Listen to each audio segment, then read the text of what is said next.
ఆదిరెడ్డిని 2024లో first గెస్ట్గా మేము ముందు తీసుకొచ్చాం. ఇలాంటి స్టోరీస్ అని ఉంటే అందరికి ఇన్స్పిరేషన్గా ఉంటుంది కాబట్టి అడుగుతున్నా క్వశ్చన్. నాకు వేరే వాళ్ళ ముందు ఎమోషనల్ అవ్వడం నాకు ఇష్టం ఉండదు. సింధనూరు అనే ఊర్లో నేను ఎలక్ట్రికల్ ఇంజనీర్ అయి ఉండి పరిస్థితి బాగాలేక సివిల్ ఫీల్డ్లో సివిల్ ఇంజనీర్ యాక్టింగ్ చేస్తూ తార్ రోడ్ల దగ్గర బాధ నాది ఒకటే కాదు, మా చెల్లెళ్ళు బ్లైండ్, మా చెల్లికి కనిపించదు, మా చెల్లి పెళ్లి చేసుకొని అంటుంది. ఫైనాన్షియల్గా బీభత్సమైన ప్రాబ్లమ్స్లో ఉంది, పీక్ ప్రాబ్లమ్స్. 11 లక్షల చిల్లర బ్యాంకులో లోన్స్ ఉన్నాయి మా నాన్నకి. నాకు పిల్లని ఎవరు ఇచ్చేవాళ్ళు లేదు బ్రో. ఎందుకు సంపాదించట్లేదని మా అమ్మ సూసైడ్ చేసుకున్న ఇంటికి ఎవరైనా అంటే ఎందుకు సూసైడ్ చేసుకున్నదో, ఎన్ని ప్రాబ్లమ్స్ ఉన్నాయి, ఆ ఇంటికి మళ్ళీ కోడలు ఎవరు నింపాలనుకుంటారా? అలాంటి సిచ్యువేషన్లో ఉన్నాను. నాకు పెళ్లి తాటు మా ఇంట్లో లేదు, నాకు లేదు. అంటే అప్పులు నేను అందరికి ఏమి చెప్పలేని పొజిషన్. ఆ టైంలో వెనక ముందు ఆలోచించుకుంటే అంటే ఇంకా లిటరల్గా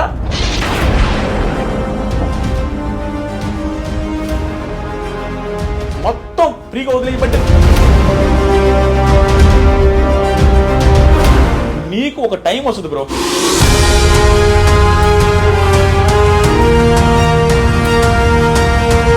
₹70,000 ఫస్ట్ ఇయర్ నాకు వచ్చిన రెవెన్యూ.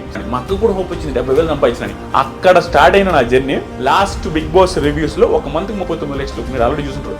అక్కడ దాకా వచ్చింది. నేను ఈ వీడియోలో ఇవి చెప్పేది పొగరుగా చెప్పట్లేదు బ్రో, కొంతమంది జెన్యూన్ గా చెప్తున్నాను. రైతులకి సపోర్ట్గా వీడియోస్ చేసి ఈరోజు రైతు బిడ్డకి సపోర్ట్ చేసావు బ్రో. ఖచ్చితంగా ఆట ఏదో పాయింట్లో నచ్చితేనే సపోర్ట్ చేస్తారు. అది తప్పు. ప్రశాంత్ చేసిన మిస్టేక్ అని ప్రశాంత్ కూడా యాక్సెప్ట్ చేస్తారు, శివాజీ గారు చెప్పారు, పోలీసులు చెప్పారు. అంటే ఒక రివ్యూవర్కి ఎవరికి సపోర్ట్ చేయని ఆదిరెడ్డి కౌశల్ టైంలో కౌశల్ ఆర్మీకి చేయడం, కౌశల్ కోసం 2K రన్ చేయడం, ఇదంతా ఏంటి? అది ఏముంది తప్పు? మెజారిటీ ఆఫ్ పీపుల్ నచ్చుతున్నాయంటే కూడా నచ్చకూడదు. 2K వాక్ చేయాల్సిన అవసరం కూడా లేదు కదా, న్యూట్రల్ గా వీడియోస్ చేస్తే అయిపోయేది కదా. అది ట్రూ బ్రో. కానీ బయటకు వచ్చే మీ ఛానల్కి స్ట్రైక్స్ చేశాడు కదా. కానీ కారబ్దాల గురించి టాపిక్ తీస్తే ప్రశాంత్ ఇష్యూలో మేము ప్రశాంత్తో ఫైట్ చేసింది, ప్రశాంత్ మాతో ఫైట్ చేసినప్పుడు లాస్ట్లో మీరు ఒక వీడియో పెట్టి ఈ విషయం మీద క్లారిటీ అని చెప్పి ఒక వీడియో పెట్టారు. మాకు నిజంగా అర్థం కాల.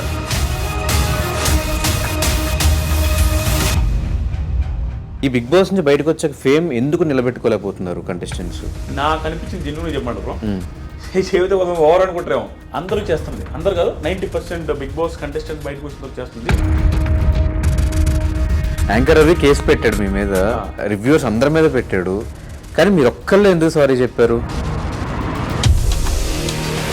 అంటే యాంకర్ రవి అంటే భయపడ్డారు?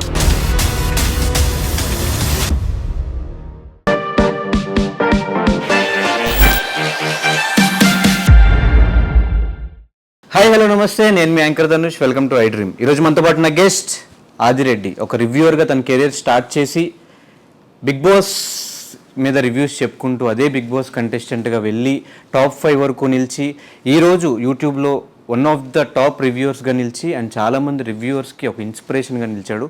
సో బిగ్ బాస్ హౌస్లో తన జర్నీ ఎలా అనిపించింది, అండ్ అలాగే ఒక రివ్యూవర్గా ఒక యూట్యూబర్గా తన జర్నీ ఎలా ఉంది, అంటే ఈజీగా సక్సెస్ ఎవరికి రాదు, ఇంత సక్సెస్ రావడానికి బ్యాక్ సైడ్ ఉన్న స్టోరీ ఏంటి, ఇవన్నీ కూడా తన మాటలో తెలుసుకునే ప్రయత్నం అయితే చేద్దాం. అండ్ 2024లో నా ఫస్ట్ ఇంటర్వ్యూ ఇది. సో ఈ గెస్ట్ తర్వాత నుంచి ఇంకా మంచి మంచి గెస్ట్లు వస్తారని ఎక్స్పెక్ట్ చేస్తూ ఆదిరెడ్డిని 2024లో ఫస్ట్ గెస్ట్గా మేము ముందు తీసుకొచ్చారు. Hi bro. Hi bro. ఏది బ్రో ఇది ఫస్ట్ ఇంటర్వ్యూ? ఫస్ట్ ఇంటర్వ్యూ 24లో ఫస్ట్ ఇంటర్వ్యూ. అంటే ఒక రివ్యూవర్గా సక్సెస్ అయ్యో, ఒక బిగ్ బాస్ కంటెస్టెంట్గా సక్సెస్ అయ్యో, బయటకు వచ్చిన తర్వాత ఒక సెలూన్ పెట్టి బిజినెస్లో సక్సెస్ అయ్యో, ఇల్లు కొనుక్కుంటున్నావు, కార్లు కొనుక్కుంటున్నావు, ఇంత సక్సెస్ స్టోరీ ఉంది కాబట్టి ఏదైనా లక్ ఉందేమో అని చెప్పేసి ఫస్ట్ గెస్ట్గా నేను కూర్చోబెట్టడం జరిగింది. లక్ కాదు బ్రో, యాక్చువల్గా నేను ఏది నమ్ముతానంటే ఆ లక్ కూడా యాక్చువల్గా ఏంటంటే నా లైఫ్ది నేను చూసిన తర్వాత నేను నమ్మేది ఏంటంటే ప్రతి మనిషికి ఒక పర్టికులర్ టైం ఒక పాయింట్లో మనది టర్న్ అవుద్ది, ఆ తర్వాత ఎవడ ఆపలేడు. మళ్ళీ బ్యాక్ వెళ్ళిపోతున్నావు, అతి చేష్టలు చేసామంటే మళ్ళీ డౌన్ అవుతావు. కానీ నాకు వచ్చిన పర్టికులర్ టర్నింగ్ పాయింట్ ఎక్కడంటే బిగ్ బాస్ రివ్యూస్ చేయడం బ్రో. ఎంత కామెడీ బ్రో. జీవితంలో ఎవడైనా బిగ్ బాస్ షోని చూసి మళ్ళీ చెబితే దానివల్ల లైఫ్ సెటిల్ అయిపోద్దని ఊహించలేం. చాలామంది సెటిల్ అయినాయి, నాకు మాత్రం షాకింగ్. మిగతా వాళ్ళందరికీ నాకు డిఫరెన్స్ ఏంటంటే అందరు లైఫ్లు సెటిల్ అవ్వచ్చు, నా లైఫ్ సెటిల్ అవ్వడమే కాకుండా బిగ్ బాస్ కంటెస్టెంట్ లోపల పోయి వచ్చా. అది చాలా మిరాకిల్. ఇది వెళ్ళి రావడం, అక్కడ సక్సెస్ అయ్యి రావడం. అక్కడ నాకు టర్నింగ్ పాయింట్ ఎక్కడ వచ్చిందంటే హెవీ ప్రాబ్లమ్స్ ఫేస్ చేసిన ఆదిరెడ్డి. ఎంత ప్రాబ్లమ్స్ అంటే నేను హార్ట్ఫుల్గా చెప్తున్నా, చాలా మంది యూత్ అసలు ఫేస్ చేస్తుండ్రు, అన్ని ప్రాబ్లమ్స్ ఫేస్ చేశా. అవి అనుకుంటే కొంతమంది కామెంట్లు అనొచ్చు, అబ్బా చాలా మంది ఫేస్ చేసేయాలని. నా ప్రాబ్లమ్స్ నాకు భయంకరంగా ఎక్కువ, అంటే అందరికంటే ఎక్కువ అని చెప్పకూడదు కానీ చాలా మంది ఫేస్ చేస్తుంటారు చూసారు. ఆ ప్రాబ్లమ్స్తో ఈక్వల్గా ఉంటాయి నా ప్రాబ్లమ్స్. ఆ స్టేజ్ నుంచి ఈ స్టేజ్ దగ్గర రావడం ఎక్కడి నుంచి స్టార్ట్ అయింది అంటే 2018లో బిగ్ బాస్ రివ్యూ స్టార్ట్ చేశాను. అది కూడా ఎంత కామెడీగా స్టార్ట్ చేసిన బ్రో, 2018లో సీజన్ 2 అప్పుడు స్టార్ట్ చేశా. ఎంత కామెడీగా అంటే నా ఫ్రెండ్ ఊరికి వీడియో పెడితే కామెడీగా ఓవర్ హుడీ వేసుకొని చేస్తుంటా. ఎంత పాత హుడీ అంటే ఆ పాత హుడీ వేసుకొని ఇట్లా పెట్టుకొని, అంటే నేనేదో పెద్ద తోపు అనే ఫీలింగ్తో చేస్తా ఉన్నాను ఇట్ట పవన్ కళ్యాణ్ స్టైల్లో. అది వైరల్ అయింది, అన్ని ఛానల్స్ పెట్టుకున్నారు. నా ఛానల్లో 100 మంది సబ్స్క్రైబర్లు ఉన్నారు. ఆ 100 మంది సబ్స్క్రైబర్స్తో అది 8,000 వ్యూస్ వచ్చింది. ఆ రోజు నుంచి ఈ రోజు దాకా మినిమం వ్యూస్ లేకుండా నా ఛానల్లో వీడియో లేదు బిగ్ బాస్ రిలేటెడ్. అది నా లైఫ్లో టర్నింగ్ పాయింట్. దానికి ముందు పడ్డ కష్టాలు కొన్ని చెప్తాను చూడండి. నేనదే లక్ అన్నా చూసారా, ఆ లక్ ఆ టైం ఉంది చూసారా, అది కలిసి వస్తే ఎవడు ఆపలేడు. నాకు కలిసి వచ్చిన పాయింట్ ఇది. దానికి ముందు 30 years బ్రో నాకు. ఈ ఇంటర్వ్యూలో నాకు తెలిసి నేనే మాట్లాడతాను ఎక్కువ, నాకు అట్లా అనిపిస్తుంది ఒకసారి. అందుకే నేను అడగదనుకున్న క్వశ్చన్స్ అంటే ముందే ఆన్సర్లు వచ్చేసాయి. నేను ఇంటర్వ్యూస్ ఎవరైనా నేను ఎందుకు ఇవ్వనంటే, నేను హార్ట్ఫుల్గా మాట్లాడేసి నాకు ఆనందం బస్పాలు ఇచ్చేస్తే నా లైఫ్ జర్నీ గురించి నేను చూసుకుంటే యాడ్ నుంచి యాడికి వచ్చానని నాకు తెలియకుండా నాకు వేరే వాళ్ళ ముందు ఎమోషనల్ అవ్వడం నాకు ఇష్టం ఉండదు. నేను ఎమోషనల్ అయిపోతా. నాకు అలా అనిపిస్తుంది. ఎందుకంటే ఎన్ని పీక్ ప్రాబ్లమ్స్ చూసి ఇప్పుడు ఎంత హ్యాపీగా ఉన్నాను నా నాయనని. ఇప్పుడు 30 years ఉన్నాయి బ్రో. ఎవ్వడు ఆర్డినరీ పర్సన్ ఎవరైనా కంపేర్ చేసుకోవచ్చు నాది. ఇప్పుడు 2018లో 30 years, 2018లో 30 కాదు, 2018లో నాకు 28 ఏమో, నా పెళ్ళి 8 ఏమో 30 years. ఓకే. సో 30 years వరకు నేను 29 years వరకు నేను సెటిల్ అవ్వలేదు. సెటిల్ ఇన్ ద సెన్స్ ఏమీ లేదు నా లైఫ్లో. మా ఒక సింధనూరు అనే కూర ఉంటుంది, నేను ఇది ఎక్కడ చెప్పలా. నేను ఎలక్ట్రికల్ ఇంజనీర్. కొన్ని నేను చెప్పలేను, మరి ఓవర్ డ్రామాటిక్గా ఉంటుంది నా లైఫ్ స్టోరీ అని కొన్ని చెప్పను. ఈరోజు కొన్ని చెప్పలేను. కానీ ఎందుకు చెప్పాలి అంటే, ఆడియన్స్లో మీరు రివ్యూ స్టార్ట్ చేసిన తర్వాత మిమ్మల్ని చూసి ఓకే ఇలా కూడా సంపాదించేసి డబ్బులు అని చెప్పి యూట్యూబ్లో చాలామంది రివ్యూ స్టార్ట్ చేసిన వాళ్ళు ఉన్నారు. వాళ్ళు సక్సెస్ అయ్యి వాళ్ళ లిమిట్లో వాళ్ళు సంపాదించుకుంటున్న వాళ్ళు కూడా ఉన్నారు. కాబట్టి ఇలాంటి స్టోరీస్ అని వింటే అందరికీ ఇన్స్పిరేషన్గా ఉంటుంది కాబట్టి అడుగుతున్నా క్వశ్చన్. సింధనూరు అనే ఊర్లో నేను ఎలక్ట్రికల్ ఇంజనీర్ అయి ఉండి పరిస్థితి బాగాలేక సివిల్ ఫీల్డ్లో సివిల్ ఇంజనీర్ యాక్టింగ్ చేస్తూ తార్ రోడ్ల దగ్గర ఇలా పెట్టి ఆ మీటర్ ఉంటుంది, ఓన్లీ సివిల్ ఇంజనీర్స్ కంపేర్ చేసుకోవచ్చు, వాళ్ళకి అర్థమవుతుంది ఎన్ని సెంటీమీటర్స్ తారు వచ్చిందని ఇటు చూడాలి ఉంగి. అది చేసేవాడు నేను. మొత్తం నల్లగా అయిపోయి తార్ రోడ్డు దగ్గర 13,000 14,000 ఇచ్చేవాళ్ళు. అక్కడ పని చేస్తున్నప్పుడు అక్కడ చిన్న రూమ్ ఇస్తారు మాకు. ఆ రూమ్లో ఉన్నప్పుడు మా నాన్న ఒకరోజు కాల్ చేసిండు, బాధపడతా. అప్పుడు పోయి పొజిషన్ చాలా బ్యాడ్గా ఉండేది అనమాట. ఎట్టొకటి చేసుకోరా, సెటిల్ అవ్వరా, నీది ఒకటే నాకు బాధ. ఎందుకంటే బాధ నాది ఒకటే కాదు, మా చెల్లెలు బ్లైండ్, మా చెల్లికి కనిపించదు, మా చెల్లి పెళ్లి చేసుకొని అంటుంటుంది, అదొక పక్క మా నాన్నకి బాధ ఉంది. ప్లస్ మా మదర్ సూసైడ్ చేసుకొని చనిపోయి ఉన్నారు, అదొక బాధ ఉంది. ఫైనాన్షియల్గా బీభత్సమైన ప్రాబ్లమ్స్లో ఉంది, పీక్ ప్రాబ్లమ్స్. 11 లక్షల చిల్లర బ్యాంకులో లోన్స్ ఉన్నాయి మా నాన్నకి. నాకు తెలుసు, నేను రాజకీయాలు పెద్ద కాన్సన్ట్రేట్ చేయను కానీ ప్రతిసారి ఎలక్షన్లకు ముందు ప్రతిసారి దేవుని మొక్కునేది తెలుసు. ఒకప్పుడు మా నాన్న మా అకౌంట్లో అదే మా లోన్స్ ఏదైతే ఉంటాయో చూస్తారు, అగ్రికల్చర్ లోన్స్, అవి అయితే వెళ్ళిపోవాలా. అది ఎవడు హామీ ఇస్తే వాళ్ళు గెలవాలని కోరుకునేది. చాలా మంది ఇచ్చారు అట్లాంటి హామీలు. ఈసారి అగ్రికల్చర్ లోన్స్ మొత్తం పోతాయి, వాళ్ళు ఇచ్చారు, వీళ్ళు ఇచ్చారు, అన్ని ఈ గవర్నమెంట్ ఇచ్చింది, ఆ గవర్నమెంట్ ఇచ్చింది. ప్రతిసారి నేను ఎవరు హామీ ఇస్తే వాళ్ళు గెలవాలనుకున్నాను. అంటే నాకు లైఫ్లో ఇంకేం గోల్స్ ఉండేది బ్రో. నా లోన్స్ క్లియర్ అయిపోతే మా నాన్న హ్యాపీ, నేను హ్యాపీ అనుకున్నాను. అలా మా నాన్న ఆ రోజు సింధనూరు దగ్గర ఫోన్ చేసినప్పుడు బాధపడతా మాట్లాడాడు. అది నాకు ఇప్పటికీ గుర్తుంది. ఆ రోజు నుంచి మళ్ళీ ఆ 30 ఏళ్ళు అని చెప్పేసి పెళ్ళి అయ్యే రోజు వరకు నాకు పిల్లని ఎవరు ఇచ్చేవాళ్ళు లేరు బ్రో. అంటే ఇంకా నా పెళ్లి గురించి టాకే వచ్చేది లేదు మా ఇంట్లో. ఎందుకు సంపాదించట్లేదన్నా, లేకపోతే నేను అప్పుడు ఎంత బ్రో 48 కేజీలు పెట్టినోని, 50 కేజీలు నా హైట్ ఇంతే ఉండదు, 6.3, 48 కేజీల వెయిట్తో. మా అమ్మ సూసైడ్ చేసుకున్న ఇంటికి ఎవరైనా అంటే ఎందుకు సూసైడ్ చేసుకున్నదో, ఎన్ని ప్రాబ్లమ్స్ ఉన్నాయో, ఆ ఇంటికి మళ్ళీ కోడలు ఎవరైనా ఇవ్వాలనుకుంటారా. ప్లస్ మా ఇంట్లో మా చెల్లి అలాగే ఉంది, ఒక పర్సన్ హ్యాండిక్యాప్డ్ పర్సన్ ఉండే ఇంటికి ఎవరు ఇవ్వాలనుకోరు. అలాంటి సిచ్యువేషన్లో ఉన్నాను. నాకు పెళ్లి తాటు మా ఇంట్లో లేదు, నాకు లేదు. ప్లస్ అప్పులు నేను అందరికీ తెలుసు. ఆ పొజిషన్ నుంచి 30 years నాకు ఎలా ఉన్నాడు చూడు. నా పెళ్లి కాలేదు, ఎవరికైనా ఒక పర్సన్కి ఎలా ఉంటుంది బ్రో, జాబ్ లేదు, పెళ్లి కాలేదు, అందరూ అడుగుతారు. మన ఫ్రెండ్స్కి మన ఫైనాన్షియల్గా ఇదేంది తెలియదు. మన బయటికి ఫ్రెండ్స్కి ఏమంటారు, ఫోన్ చేసి ఏమమ్మా ఎప్పుడు పెళ్ళి అంటారు. మనం ఏం చెప్పలేము, ఏం చేస్తున్నారు అంటారు, ఏమి చెప్పలేని పొజిషన్. ఆ టైంలో వెనక ముందు ఆలోచించుకుంటే అంటే ఇంకా లిటరల్గా ఆ పొజిషన్ ఎట్లా ఉందంటే నిల్ అనమాట బ్రెయిన్లో. అంటే మనకు ఆలోచించడానికి కూడా ఎట పోతట వదిలేసిన, అసలు మొత్తం ఫ్రీగా వదిలేయబట్టే బిగ్ బాస్ రివ్యూ చేసిన కామెడీగా. అంటే నీకు ఒక టైం వస్తుంది బ్రో, నేను కాన్సన్ట్రేట్ చేసి నా లైఫ్ని నా కెరీర్ టర్న్ అవ్వాల, నోటుకు వచ్చినట్టు వదిలేస్తే కెరీర్ ఒక మలుపుకి వచ్చింది. అలా కామెడీగా చేసిన బిగ్ బాస్ రివ్యూస్ ఆ తర్వాత నాకు తెలియదు అసలు బిగ్ బాస్ రివ్యూస్ చేస్తే డబ్బులు వస్తాయని కూడా. 30,000 సబ్స్క్రైబర్స్ ఎంత మానిటైజ్ చేశా. అప్పటి నుంచి డబ్బులు స్టార్ట్ అయ్యింది. 70,000 రూపీస్ ఫస్ట్ ఇయర్ నాకు వచ్చిన రెవెన్యూ. 70,000 రూపీస్ వస్తే మా అక్క నాతో అనేది భయంకరమైన ప్రాబ్లమ్స్ చూస్తున్నాం. మా అక్క కూడా దగ్గరుండి ఎప్పుడైనా వాళ్ళ ఇంట్లో పెట్టుకొని ఫుడ్ పెట్టి వాళ్ళ ఇంట్లో నన్ను బాగా చూసుకుంటున్నాను ఉండేవాళ్ళు. మా అమ్మ చనిపోయిన తర్వాత 70,000 వచ్చిన మా అక్క కాల్ చేసి ఏమన్నా తెలుసా, అమ్మయ్య ఇంకొక 1.5 లక్ష 2 లక్షలు చేసుకోరా మొత్తం, నీకు ఎట్ట కూడా పెళ్లి చేద్దాం, ఆ 2 లక్షలు ఇంకొక 1 లక్ష ఎట్లా కూడా అప్పు చేసి నీ పెళ్ళి అయితే బాగుంటుందని అని. మా అక్క కూడా హోప్ వచ్చింది 70,000 సంపాదించినని. అక్కడ స్టార్ట్ అయిన నా జర్నీ లాస్ట్ బిగ్ బాస్ రివ్యూస్లో ఒక మంత్కి 39 లక్షలు మీరు ఆల్రెడీ చూసుంటారు. అక్కడ దాకా వచ్చింది. నేను ఈ వీడియోలో ఇవి చెప్పేది పొగరుగా చెప్పట్లేదు బ్రో.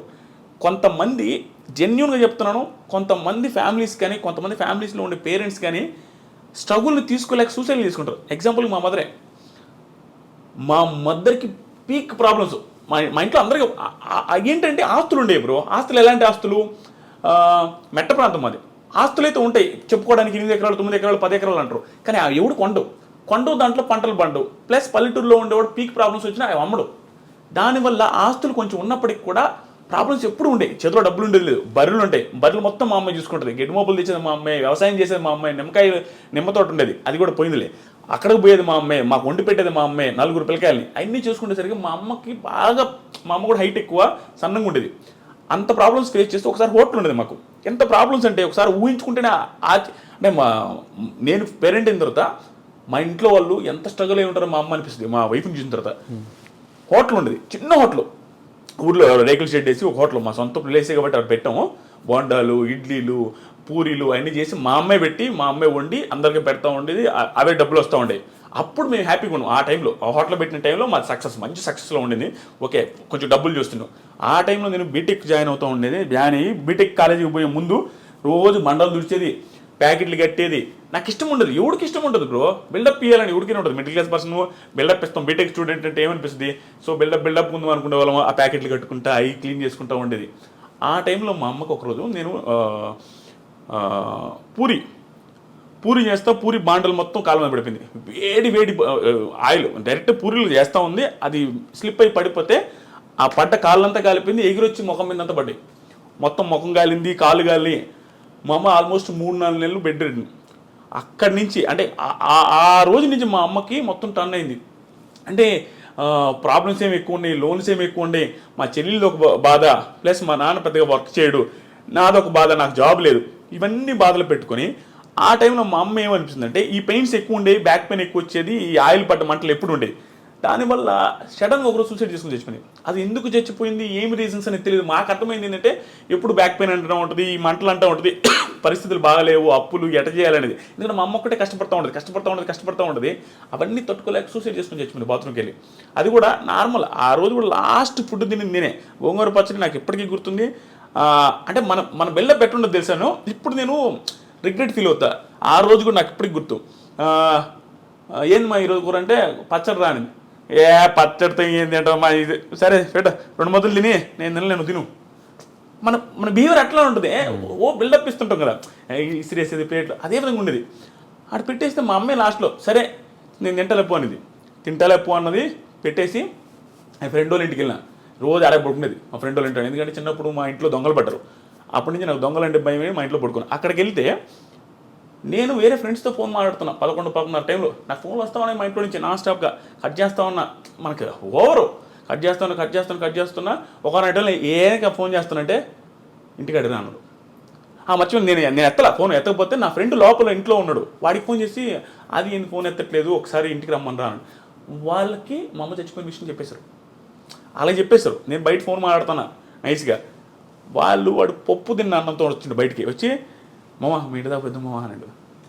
నువ్వు పోయి రాపరా, మీ అన్నతో నాకు పని ఉందంటే నువ్వు పోయి రాపరా. వాడేమనంటే ఎక్స్ట్రా చెప్పడు రామమ్మ అనేసరికి సరే అని నేను ఫోన్ పెట్టకుండా మధ్యలో కూర్చొని బైక్లో మాట్లాడుతూ ఉన్నా. వాడులా మా ఫోన్ పెట్టి మామ అన్నాడు. ఫోన్ పెట్టి అన్నాడు. పెట్టేసిన తర్వాత వాళ్ళ తమ్ముడు నా వెనక కూర్చోన్నాడు, నేను మధ్యలో ఉంటే వాడు చెయ్యి నా మీద వేస్తుంటే వాడు అన్నం పప్పు అంతా ఉంది. రే హరీష్ చెయ్యి కూడా కడుక్కోవాలన్నా. మనకేం తెలియదు కదా, ఈ చెయ్యి కూడా కడుక్కోలే ముండనాయుడు అంటా ఉన్నా. మర్చిపోయిన అమ్మ అంటుండు. పోతే మా ఇంటి చుట్టూ జనాలు ఉన్నారు. ఏంది వీళ్ళందరూ ఈ టైంలో ఉంటే ఏమైనా గొడవ అయింది ఇంట్లో, ఎందుకు ఏంటి అసలు. పోగానే మా అమ్మని బయట తెచ్చున్నారు, గుండెల మీద వస్తూ ఉన్నారు. అబ్బా నాకు అంటే నేనే ఉన్నట్టు బతుకుంది అనుకున్నా. ఎంత అప్పుడు ఇంకా వెంటనే చూడగానే చచ్చిపోయింది. నేను మిద్ది మీద పోయి బీభత్సంగా ఏడ్చిపోవడానికి ఆ రోజు నుంచి దాదాపు 1 month నేను ఫుల్ స్ట్రగుల్ అయిపోయినా. యాక్చువల్గా నేను బాధపడను, ఓ అమ్మ నేను ఎమోషనల్ అయిపోతా స్వామి నిజంగానే. యాక్చువల్గా నేను బాధపడను. ఆ టైంలో నా బాధ అంటే తెలిసింది. అంటే వెరీ రెక్లెస్ క్యాండిడేట్ బ్రో. అంటే రెక్లెస్ అంటే మనకి ప్రేమ ఉంటుంది. చాలా మంది పిల్లకాయల దగ్గర యూత్ దగ్గర ఉండేది ఇదే, అమ్మన్న నాన్న ఇష్టమే, తెలియకుండా కోపాలు ఎవరు మీద చూపించలేక ఇంట్లో సిరీస్లు కొడుతూ ఉంటారు ప్లేట్లు. నేనంతే, పప్పుచారు అంటే ఇష్టం, పప్పుచారు చేయకపోతే నేను ప్లేట్ ఇసిరేస్తుండేది, ఏంది కూరలు ఎప్పుడు ఇదేనని. పరిస్థితులు బాగాలేవు, అది మనకు తెలిసినా కూడా బిల్డప్ ఇస్తుంటాం. ఆ సిచ్యువేషన్ అప్పుడు నాకు అన్నీ గుర్తొస్తుంది, ఎంత ఓవర్ చేసామురా అని. కానీ నిజంగా చెప్తున్నా బ్రో, మా అమ్మ చనిపోయే ముందు 2 months 2-3 months మా అమ్మని భయంకరంగా అర్థం చేసుకుందాను. చెప్పిన ప్రతి మాట వినేవాడిని. ఎందుకో మా అమ్మ భయంకర స్ట్రగుల్ అవుతుంది నాకు అర్థమైంది. అక్కడ ఒక టైం వస్తుంది చూసారా, మనం కూడా ఎంత ఎదవైనా అర్థం చేసుకుంటాడు. ఆ పక్కలో నేను ఎంత ఇబ్బంది పడుతున్నాను ఆ టైం అది మళ్ళీ అర్థం చేసుకునేది బ్రో. చిన్న మాట, ఒకప్పుడు నేను రోడ్లో పేరాపర్ వచ్చినాడు అంటే నేను మాపము అనేవాడిని. అలాంటిది ఒక మాట చెప్పిన వెంటనే వెళ్ళేవాడిని. మా అమ్మకి భలే నేను ఒక్కని ఎంత బాగా వింటున్నాడు అనే ఫీలింగ్లో ఉండేది. కానీ సడన్గా చేసుకునేసరికి మాకు ఎవ్వరికి అర్థం కాదు. అది ఎట్లా అంటే బాత్రూమ్ రేకులు బాత్రూము, మా అమ్మ 5.7 5.8 ఉంటుంది, ఆ ఎత్తు 5.9 ఉంటుంది అంతే ఆ బాత్రూమ్.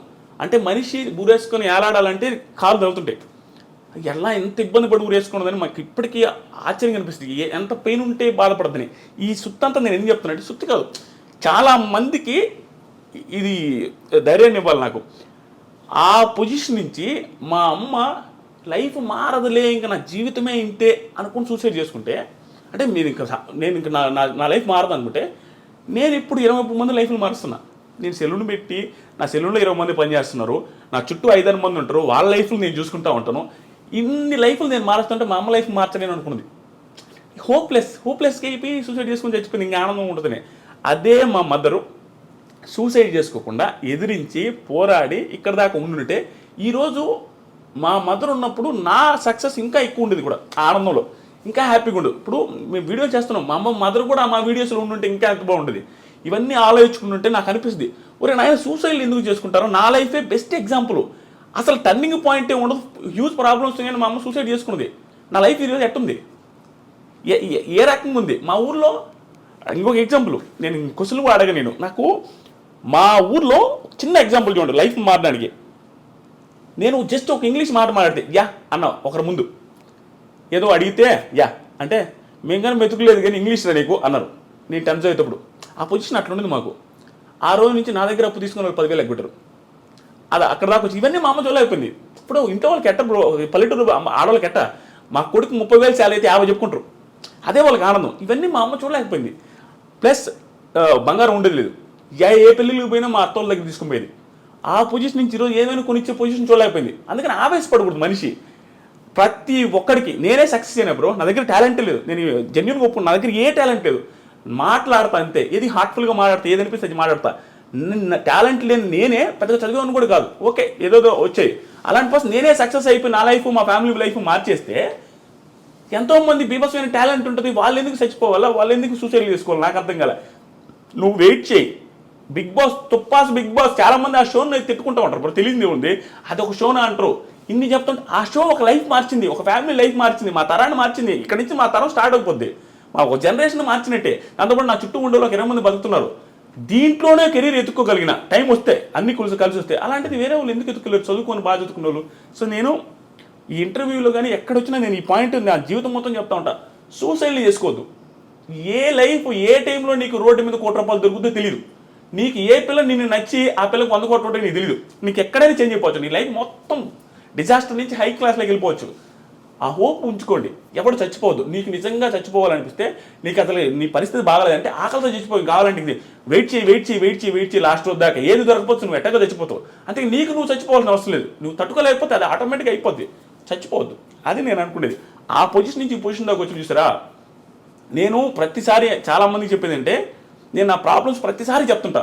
ఎందుకు తెలుసా, నాకు ఇప్పుడు ప్రాబ్లం ఉంది నేను చెప్పట్లా. నేను డైరెక్ట్గా చెప్పే కదా 39 లక్షలు ఒక నెలలో వచ్చినాయి. నాకు ప్రాబ్లం లేవు, సింపతి కాదు ఇది. నాకు ఒకప్పుడు ప్రాబ్లమ్స్ ఉన్నాయి, ఇప్పుడు లేవని చెప్తున్నా. ఇది ఇన్స్పిరేషన్గా ఉంటుంది, జనాలు చూసేవాళ్ళకి అనే ఉద్దేశంతో చెప్తుంటా. ఎందుకంటే చూసేవాడికి ఒకటి, వాడి పొజిషన్ ఆ రోజు ఇంత బ్యాడ్ అంటారా, మంది అంత బ్యాడ్ కూడా లేదు ఇప్పుడు. ఆడి లైఫ్ మారింది, మన లైఫ్ ఎందుకు మారదురా, ఎందుకు మనం చచ్చిపోవాలని ఆ హోప్ రావాలి జనాలలో. సూసైడ్ చేసుకునే అంత ఎదవలు లేరు. మా అమ్మని ఇప్పటికీ మా ఊర్లో తిడతారు, కాకపోతే ఆ రోజు సూసైడ్ ఆ పిల్ల ఆ ఎదవ కాకపోతే అటు చచ్చిపోకుండా ఈ రోజు బంగారం ఉండి కదనే ఆవేశపడి ఆ పిల్ల అటు చేసుకున్నది కానీ మా మమ్మల్ని తిట్టా ఉంటారు అందరూ. అంతే కదా, చాలా ఇది బ్రో ఇవన్నీ. కానీ పర్ఫెక్ట్ ఎగ్జాంపుల్ 28 సంవత్సరాలకి ఒక రూట్ ఎంచుకుని సక్సెస్ అవ్వడం అంటే చిన్న విషయం కాదు. కానీ ఇన్ని రూట్స్ ఉండగా అంటే రివ్యూస్ చెప్పాలి అని థాట్ వస్తే సినిమాల మీద చెప్పొచ్చు, పొలిటికల్గా చెప్పొచ్చు. అప్పటికి పొలిటికల్ రివ్యూస్, సినిమా రివ్యూస్ ఇవన్నీ ఇండస్ట్రీలో ఉన్నాయి. ఇవేం కాదని బిగ్ బాస్ అనే షో మీద ఫస్ట్ టైం రివ్యూ చెప్పింది మీరే అనుకుంటా తెలుగు. అంతకుముందు నేను అది కూడా నేను చెప్తాను కదా, అంతకుముందు దిస్ ఈజ్ ఫనీ అని ఉంటాడు. దిస్ ఈజ్ ఫనీ అతను చూసి నేను రివ్యూ స్టార్ట్ చేసింది. అతను ఏదో లైవ్ చేస్తూ ఉంటే నాకు 3-4 వేల మంది చూస్తాం, అది చూసి ఇతను ఎవరు స్వామి ఇంతమంది ఫ్యాన్స్ అనుకుని కామెడీగా మా ఫ్రెండ్తో చెప్తాను, ఇతను ఎవరు ఆయన కూడా బిగ్ బాస్ రివ్యూ చేసావు. మా ఫ్రెండ్తో అన్న ఇతను వీడియో లేదని ఇంతమంది చూస్తున్నాయంటే మామూలుగా అంటగా వాడేందన్న చేసేదే మనం చేయలేమా, వాడు బిల్డప్కి మావాడు నువ్వు కూడా చేయన్నా అని చెప్పి వీడియో పెట్టా చేసిన, అది సక్సెస్ అయింది, ఆ నుంచి వచ్చింది. నేను చెప్పింది అదే బ్రో, విషయం కాదు, తెలియకుండా నీకు ఒకటి వస్తుంది ఆ టైము. నాకు వచ్చింది అంతే, నా టాలెంట్ కాదు. అందుకని నేను చెప్తాను ఎవరికైనా ఒక టైం వస్తుంది. సో బిగ్ బాస్ రివ్యూస్ ఎందుకు చేసిన అంటే నేను ఫస్ట్ యూట్యూబ్ ఛానల్ పెట్టి స్టార్ట్ చేసింది రైతుల గురించి వీడియోలు, రైతుల లాసులు కష్టాలు ఏంది, మీరేమో రైతులు అంటుంటే మీరు శ్రీరెడ్డి ఆవిడ వీడియోలు ఎక్కువ వేసుకుంటున్నారు, ఇంటర్వ్యూలు ఆవిడే వస్తున్నాయి, అప్పుడు ఫేమస్ ఆవిడ, ప్రతి ఒక్కటి కాంట్రవర్షియల్ భలే ఉండేది వ్యూస్. అట్లా ఉన్నారు రైతులు ఊరు పట్టించుకోలేదని ఆ వీడియోలు చేస్తే ఊడు చూసేదిలే, బిగ్ బాస్ గురించి చూడగానే అందరూ చూసారు. ఇంకా అందుకని బిగ్ బాస్ చేస్తాం. ఇప్పుడు ఏది వస్తే అదే కదా చేస్తాం, డబ్బులు వస్తే ఏం తెలియదు. తర్వాత వచ్చినాయి 70,000 వచ్చినాయి, నెక్స్ట్ ఇయర్ 180,000 వచ్చినాయి, ఆ తర్వాత ఇంకొంచెం ఎక్కువ వచ్చింది, ఆ తర్వాత ఇంకొక ఎక్కువ వచ్చింది, తర్వాత బిగ్ బాస్కి వెళ్ళాం, తర్వాత ఇక్కడ దాకా వచ్చాం. ఆ టైంలో రైతులకి సపోర్ట్గా వీడియోస్ చేసి ఈరోజు రైతు బిడ్డకి సపోర్ట్ చేసావు బ్రో. అట్లా ఏం కాదు బ్రో, అట్లా అనుకోవచ్చేమో. కానీ రైతు బిడ్డకి సపోర్ట్ అంటే బ్రో ఒక్కటి చెప్తా, రైతు బిడ్డ అయినా ఇంకొకరి బిడ్డ అయినా డాక్టర్ అయినా ఎవరైనా ఆడ ఆడితేనే సపోర్ట్ చేస్తారు జనాలు తంగలు కాదు, ఖచ్చితంగా ఆట ఏదో పాయింట్లో నచ్చితేనే సపోర్ట్ చేస్తారు. నచ్చకుండా అసలు ఓటు వేయాలంటే హాట్స్టార్ ఓపెన్ చేసి ఎవరికి ఓపిక ఉండదు. నేను మాత్రం నాకు అనిపించిందే చెప్తా, నాకు అనిపించినట్టు నాకు నిజంగా జెన్యూన్గా ప్రశాంత్ నాలాగే నాకేమనిపించిందంటే ఒక నార్మల్ పర్సన్ వెళ్ళి అక్కడ ఆడడం చాలా కష్టం బ్రో. నువ్వు కూడా ఫ్యూచర్లో ఎప్పుడో కూడా వెళ్తామని అనుకుంటున్నా, వెళ్ళినప్పుడు చూస్తావు చాలా భయంకరమైన టఫ్ సిచ్యువేషన్స్ వస్తాయి అక్కడ. తెలియకుండా ఈజీగా అనిపిస్తుంది, అమ్మాయి ఏంద్రా ఫుడ్ ఉండదు, నిద్ర ఉండదు, ఆడల ముందు గుడ్లు మార్చుకోవాలా, ఇవన్నీ చాలా ఇబ్బంది. ఏంది బ్రో పొల్లు అనుకున్నది ఆడల ముందు, ఎంత గలీజ్గా ఉంటుంది. అమ్మాయిలందరూ అందంగా ఉండే వాళ్ళు ఉంటారు, ఈడ వాళ్ళ ముందు పొల్లు అనుకుంటా ఉండాలి. అది చూడడానికి గలీజ్గా ఉంటుంది, ఏడంతా కారుకుంటా ఆ పుల్లం కూడా వాళ్ళ ముందు టవల్స్ కట్టుకోవడం చాలా ఇబ్బంది. అలాంటి సిచ్యువేషన్స్ని ఒక నార్మల్ పల్లెటూరు నుంచి వచ్చిన ట్యాకిల్ చేయడం చాలా కష్టం. నన్ను ప్రశాంత్లో చూసుకున్నాను, ప్రశాంత్ కూడా అదే సిచ్యువేషన్ ఉన్నది, చాలా ఇన్ఫీరియారిటీ ఉంటుంది, తెలియకుండా వీళ్ళందరూ క్లాస్కి ఉన్నారని. ఆ సిచ్యువేషన్ నుంచి ఏ టాస్క్ బ్రో నువ్వే చెప్పు, జెన్యూన్గా చెప్పు, ప్రశాంత్ ఏ టాస్క్ ఆడలేదు చెప్పు, ఆడలేదా? టాస్క్లు ఆడాడు. తర్వాత ఏదో ఒక రకంగా తెలియకుండా ఇంప్రెసివ్ అనిపించలేదు. ఏదో టైంలో ఇంత అనుకోలేదే, ఇది ఇంతుందా, పర్లేదు మనం అనుకున్న దానికంటే ప్రతి ఒక్కరు సర్ప్రైజ్ ఫీల్ అయి ఉంటారు. ప్రశాంత్ ఏదో ఒక టైంలో సర్ప్రైజ్ ఫీల్ ఉంటారు. మరి ఇంకంతకంటే ఏం కావాలి బ్రో? ఇప్పుడు పర్సన్ అసలు ఎవడైనా అనుకుంటాడు ప్రశాంత్ని ఏం పీకలేడు, ఏదో అనవసరంగా వాడికి ఇచ్చాడు అంటే వాడనందుకు ఫీల్ అవుతుంది వచ్చేసి. జనాలు అనుకునేది అనవసరంగా ఈ పిల్లడికి ఇచ్చారే, ఏం చేసేది అనవసరంగా ఇచ్చారని అందరూ ఫీల్ అయి ఉంటారు స్టార్టింగ్లో. కానీ ఆ అనుకున్న వాళ్ళే ఒక టైంలో సర్ప్రైజ్ ఉంటారు మనోడి పర్ఫార్మెన్స్ చూసి. నాకు అలా నచ్చేది సపోర్ట్ చేశారు. సపోర్ట్ అంటే రోజు ఏం చేయలేదు, కానీ రివ్యూవర్స్ వల్ల జనాలు ఇన్ఫ్లుయెన్స్ అవుతున్నారు. రివ్యూవర్స్ హౌస్లో ఉన్నంత వరకు ఒకలా చెప్పిన తర్వాత బయటకు వచ్చాక వాళ్ళ బిహేవియర్ చేంజ్ అయినప్పుడు ఖచ్చితంగా రివ్యూవర్స్ అనే ఛాన్సెస్ ఉంటాయి కదా. ఉంటాయి, కానీ రివ్యూస్ అంటే ఏంది, మేము రివ్యూ చేసేది ఏంది బిగ్ బాస్ షోని. సో మాకేం అవసరం బిగ్ బాస్ షో. ఇప్పుడు నా పక్కింటోడు 4 మర్డర్లు చేసిన బిగ్ బాస్కి వెళ్ళినా, మా ఇంట్లో వాళ్ళనే మర్డర్ చేస్తున్నా కూడా అంటే నేను బిగ్ బాస్ హౌస్కి పోతే వాడు బాగా ఆడితే సపోర్ట్ చేస్తా. వచ్చిన తర్వాత వాడు ఎలా ఉండో, వెళ్ళక ముందు ఎలా ఉండో నాకు సంబంధం లేదు, నాకే కదా ఏ రివ్యూ సంబంధం. షోలో ఎలా ఉందో అలా. షోలో ప్రశాంత్ బాగా ఆడాడు, శివాజీ గారు బాగా ఆడారు, పొగడతాం. ఇంకొకరు బాగా లేదు విమర్శిస్తామంటే ఏమి బీభత్సం ఏం కదా, అందరే చెప్తాం ఈరోజు బాగా లేదంటే బాగా లేదని చెప్తాం. సో స్టిల్ జనాలు మమ్మల్ని కూడా జడ్జ్ చేస్తారు. ఈడేం పెద్ద పుడింగ్ అంటే నేను ఆల్రెడీ ఏం పుడింగా, నేను ఒకరు బాగా ఆడలేదంటే వాడు నన్ను తిడతారు చూసి జనం. అది మేము యాక్సెప్ట్ చేస్తాం, ఎందుకంటే నార్మలే. మేము క్రిటిసైజ్ చేసినప్పుడు నన్ను క్రిటిసైజ్ చేయలేరా, యాక్సెప్ట్ చేస్తాను. అంటే ప్రాపర్గా రివ్యూ చేయగలిగితే బయటకు వచ్చాక బిహేవియర్ కూడా ముందే ఆడియన్స్కి అట్లా ఎక్కిచ్చే ఉంచుంటే అయిపోయేది కదా. ట్రూ బ్రో, చెప్తామనండి, అది గేమ్ షో బ్రో, నేను జెన్యూన్గా చెప్తున్నా. అక్కడ సిచ్యువేషన్స్లో నువ్వు ఎలా ఉండాలో అలా ఉండాలా. సో అది యాక్టింగ్ అనుకుంటారో, ఇంకోటి అనుకుంటారో, ఏదైనా అనుకుంటారు, నటించినా పర్లేదు. ఓకే. నువ్వు అక్కడున్న సిచ్యువేషన్లో నువ్వు బాగుంటే చాలు నాకు. ఏది మనకు అది ఇంప్రెసివ్గా అనిపించాల. నటించడం అంటే నిజంగా నటిస్తే 100 రోజులు బీభత్సంగా నటిస్తే అంతకంటే టాలెంట్ ఏముంది బ్రో ఓటు వేయడానికి? 100 days ఎవడు బ్రో నటించగలుగుతాడు? అది హ్యూజ్ టాలెంట్. ఒక ఓటు వేయడానికి అదే ఆ టాలెంట్ సరిపోద్ది. 100 days నటించుంటే మీరు అన్నట్టు ఎవడో నటించలేడు. అక్కడ నువ్వు ఇంప్రెసివ్గా ఫీల్ అయితే చాలు, ఎలాగైనా ఉండండి, అది చాలు మాకు. బయటకు వచ్చిన తర్వాత ఎలా ఉంటుంది మేము ఎక్కడ ఎలా ప్రిడిక్ట్ చేయగలం? నేనేమంటానంటే అక్కడ ఉన్న సిచ్యువేషన్ తగ్గట్టు అక్కడ బిహేవ్ చేస్తారు. అవుట్ సైడ్ సిచ్యువేషన్ వేరే. అవుట్ సైడ్ పోలీసులు ఉంటారు, పల్లె ప్రశాంత్ అందరూ తొబ్బడతారు, బయటకు వచ్చిన తర్వాత ఇలా చేశాడు అలా చేశాడు. లోపల పోలీసులు లేరు, లోపల క్రౌడ్ లేదు. బయటకు వచ్చిన తర్వాత క్రౌడ్ ఉంది, బయటకు వచ్చిన తర్వాత పోలీసు ఉంది. ఈ సిచ్యువేషన్ అక్కడ లేదు, ఆ సిచ్యువేషన్ ఇక్కడ లేదు. అక్కడ తగ్గట్టు అక్కడ ఉంటారు, ఇక్కడ తగ్గట్టు ఇక్కడ ఉంటారు. ఇదే క్రౌడ్తో ఇదే సిచ్యువేషన్ ఇదే పోలీసుల ముందు పల్లె ప్రశాంత్ బిగ్ బాస్ బిఫోర్ ఎక్కడ మనకు కనపడలే. ఎలా బిహేవ్ చేస్తారో మనకు తెలియదు. సిచ్యువేషన్ బట్టి మనిషి బిహేవ్ చేస్తారు కానీ ప్రతిసారి ఒకే రకంగా ఎవడు బిహేవ్ చేయడు. కానీ ఆ సిచ్యువేషన్ ఒకేసారి కనిపించింది కాబట్టి మనకు తెలియదు అతను ఎలా ఉంటాడో. కాబట్టి మనమేమనుకున్నాం అతను ఇలాగే ఉండాలని ఒక స్టాండర్డ్ పెట్టుకున్నాం అనేది నా ఫీలింగ్. నాకైతే జెన్యూన్ చెప్తున్నా, ప్రశాంత్ ఇలాగే ground to earth down to earth ఉండాలా, ఇంత నోరు లేయకూడదు, ఇంత ఓవర్ చేయకూడదు అనే ఫీలింగ్ మనం పెట్టుకున్నాం. అంటే హౌస్లో అలా ఉన్నాడు కాబట్టి మనం బయటకు వచ్చాడు ఆబ్వియస్గా అలా అది అలా పెట్టుకున్నారు బ్రో. అంతేగాని అది తప్పు. ప్రశాంత్ చేసిన మిస్టేక్ అని ప్రశాంత్ కూడా యాక్సెప్ట్ చేస్తారు, శివాజీ గారు చెప్పారు, పోలీసులు చెప్పారు, అది మిస్టేకే. కానీ అత్యుత్సాహంతో జరిగింది తప్పించేదో ఇదే ఆ బిహేవియర్. అయినా ఆ బిహేవియర్తో మా సంబంధం లేదు బ్రో, రివ్యూవర్స్కి ఎవరికి సంబంధం లేదు. మాకు బిగ్ బాస్ షోలో ప్రశాంత్ బాగా ఆడాడు, దెర్ ఈస్ నో డౌట్, అందుకే గెలిచాడు. సో ఇదే మీరు స్టార్ట్ చేసిన సీజన్లో రివ్యూస్ చెప్తున్న సీజన్లో కౌశల్ అనే పర్సన్కి అంటే ఒక రివ్యూవర్కి ఎవరికి సపోర్ట్ చేయని ఆదిరెడ్డి కౌశల్ టైంలో కౌశల్ ఆర్మీకి చేయడం, కౌశల్ కోసం 2K రన్ చేయడం, ఇదంతా ఏంటి అంటే అది ఆ టైంలో ఏమైనా పాపులారిటీ కోసం కౌశల్కి అంత పేరుంది కాబట్టి ఏదో మన పేరు కూడా వినిపిస్తుంది అలా ఏమన్నా? అలా ఏం కాదు బ్రో. రివ్యూ స్టార్ట్ చేసినప్పటి నుంచి నాకు జెన్యూన్గా ఇప్పటికీ చెప్తున్నా, Kaushal one of the best contestants. ఎవరు అవునున్నా కాదన్నా కౌశల్ ముందే చెప్తాను, కౌశల్ గారి ముందే చెప్తాను. మొన్న కూడా అవార్డ్స్ ఫంక్షన్కి వెళ్ళినప్పుడు కూడా నేను ఆయన పేరు చెప్పాను. ఆయన పక్కన ఉన్నాడు, నేను ఆయన పెద్ద మాట్లాడుకునేది లేదు ఇప్పటివరకు. ఆయన ముందు ఏం చెప్పానంటే, కౌశల్ అనే సీజన్ వల్ల నాకు పాపులారిటీ వచ్చింది, నాకు చాలా నేను సెట్ అవ్వడానికి one of the main reasons Kaushal అనే సీజన్, కౌశల్ గారు కూడా అని చెప్పా. ఇప్పటికీ ఆ గ్రాటిట్యూడ్ నాకుంది. నేను ఎప్పుడైనా కూడా కౌశల్ గారి గేమ్ని ఎవడు తప్పట్లేడు. కౌశల్ తోపు కంటెస్టెంట్, అట్లానే గెలిచాడు. కాబట్టి నేను సపోర్ట్ చేశాను బ్రో. 85-80% పీపుల్ సపోర్ట్ చేశారు అక్కడ, యునానిమస్గా గెలిచాడు. దాంట్లో నేను సపోర్ట్ చేయకపోతే నేను ఏదైనా అవుతా. ఆయన సపోర్ట్ చేసింది. జనాలు ఒకటి మిస్కన్సెప్షన్లో ఉన్నారు బ్రో.